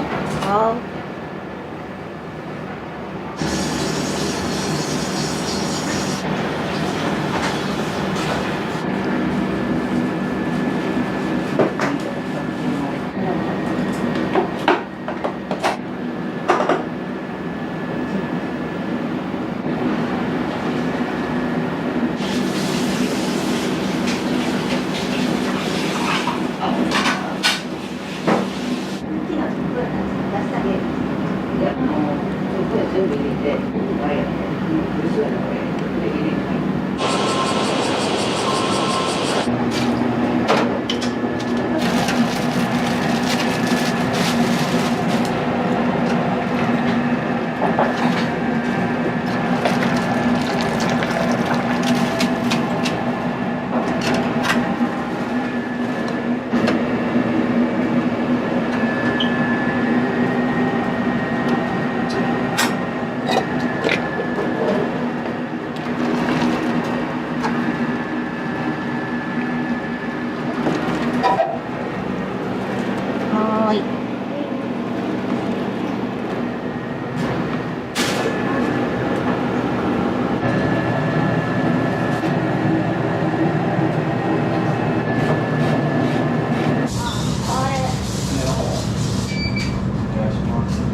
今日も来たいっていうから来ました。はい。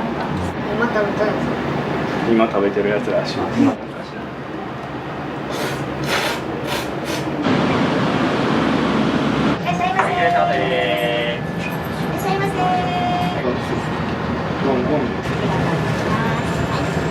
おにぎり鮭と昆布がございますが、いかがですか？鮭でかしこまりました。鮭おにぎりセットと天ぷら3点、きつね1つです。はいよ。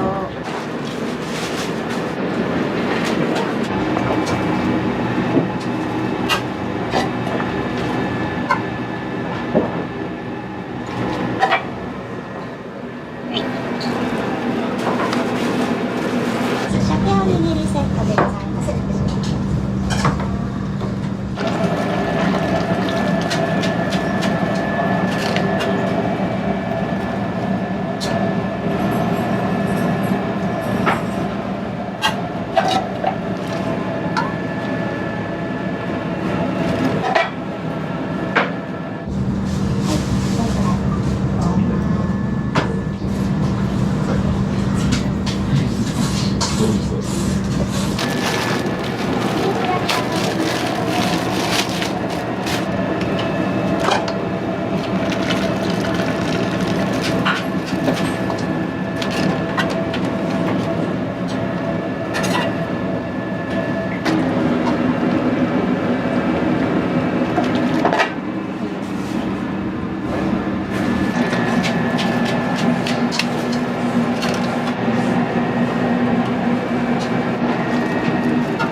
いなりセットです。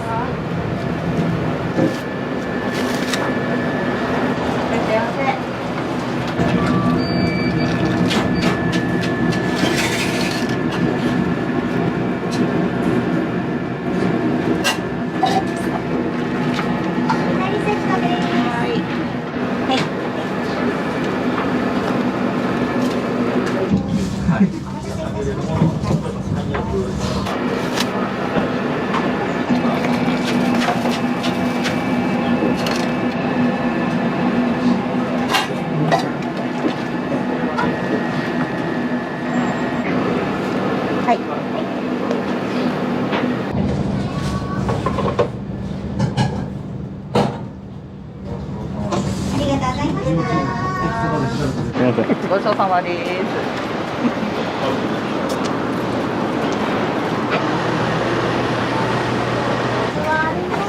食券の方でお願いします。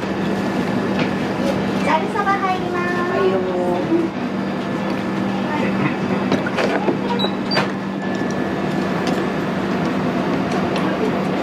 親子丼セット、きつね、天ぷら、きつね大盛り、お待ちです。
親子丼です。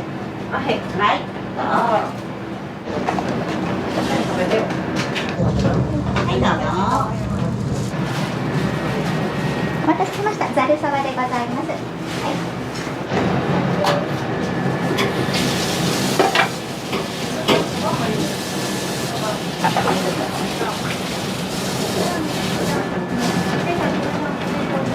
はい、どうぞ。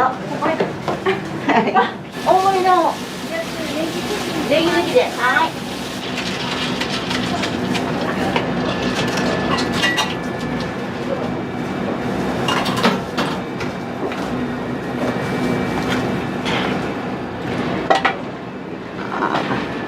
大盛りのネギ抜き。はい。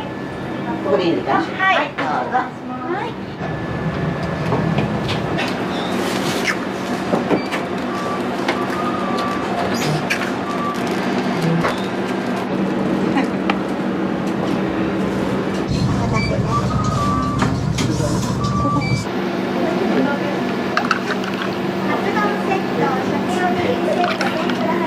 はい。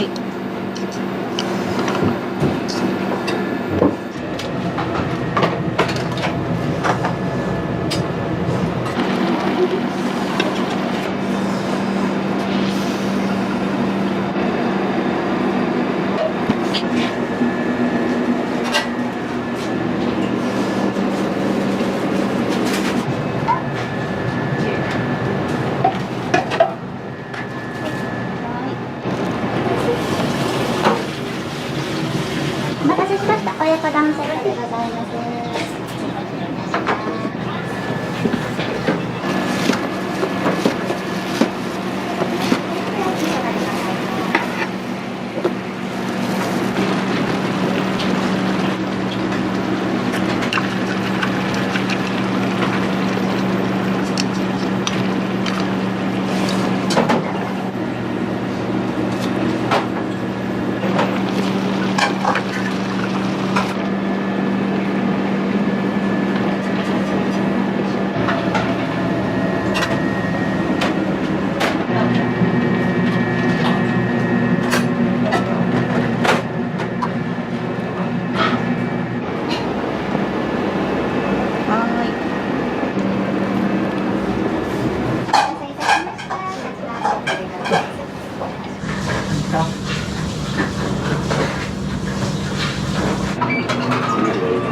昆布おにぎりと天ぷらで、こちらネギなしでお願いします。はい。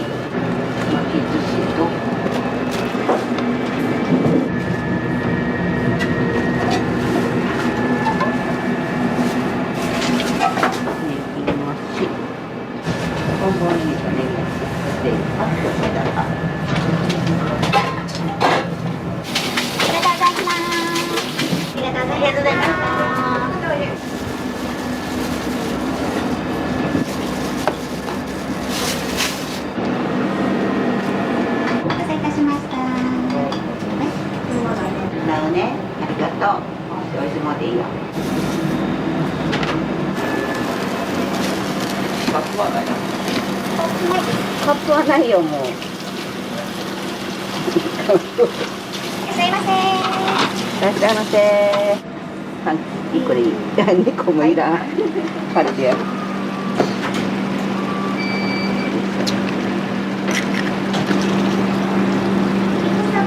はいよ。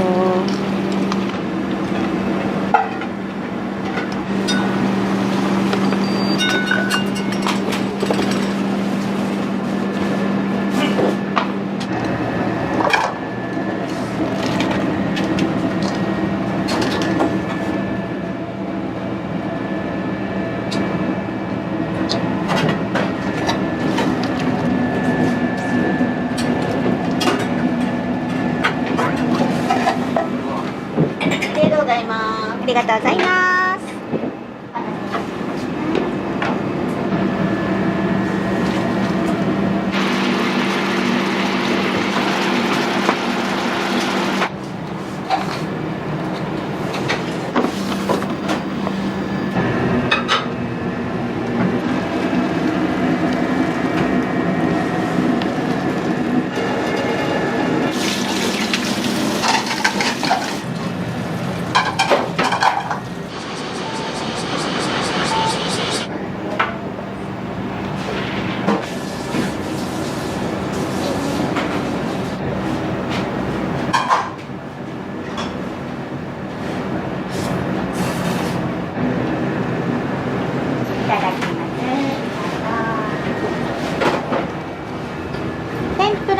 つねと瓶ビールです。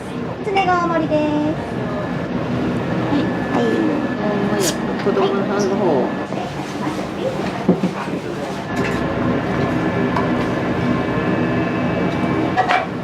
はい。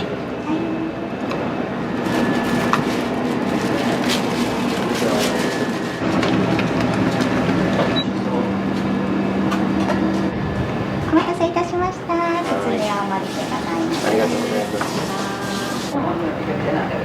美味しい。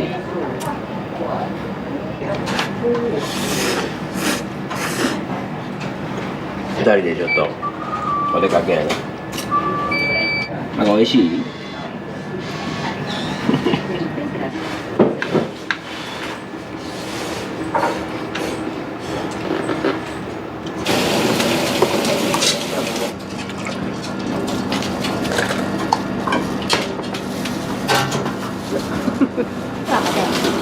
昔はまだ。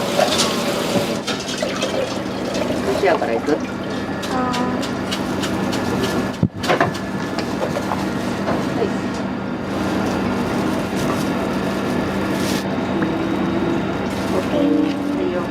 柏のタルタルの方。はい、どうぞ。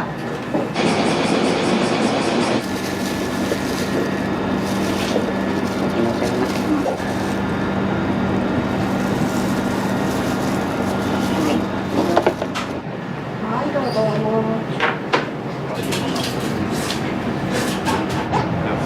かしこまりました。柏天大盛りときつね大盛りです。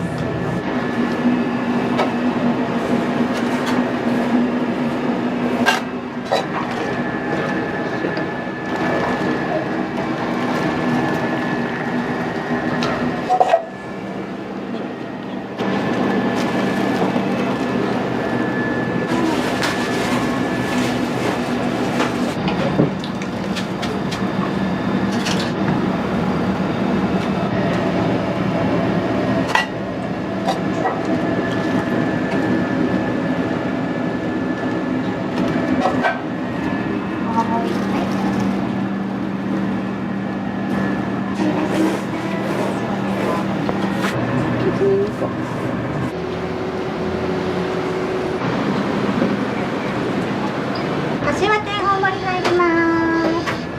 ミラクセット大盛り入ります。はい。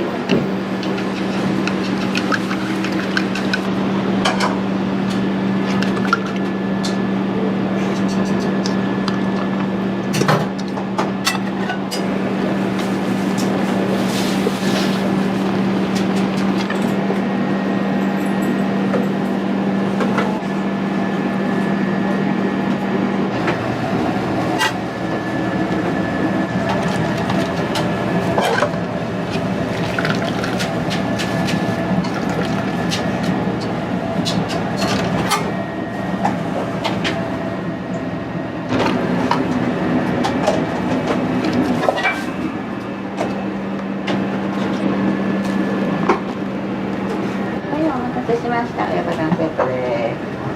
ねです。はい。失礼です。どうぞ。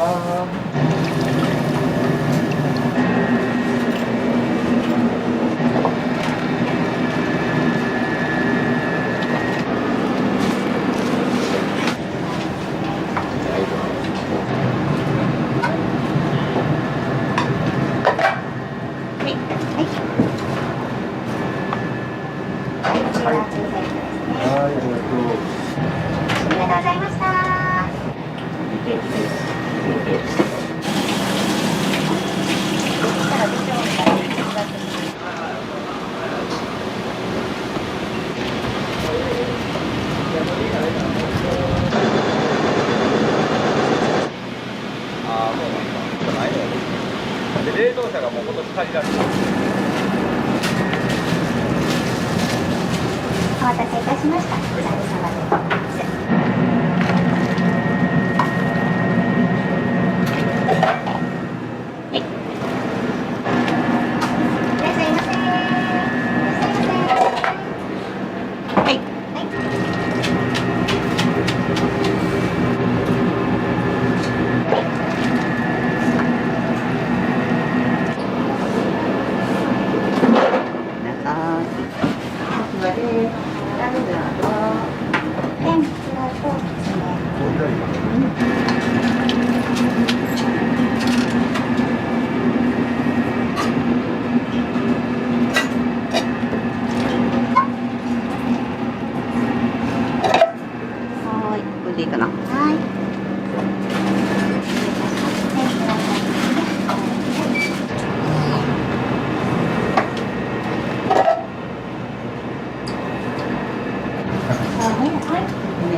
ラーメン。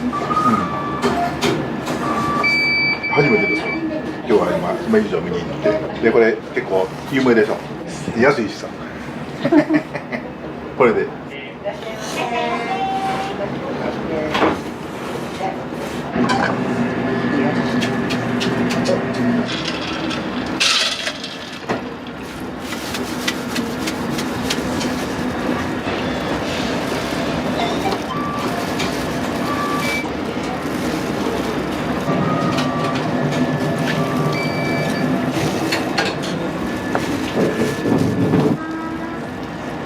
天ぷらと親子丼セット入ります。はーい。こ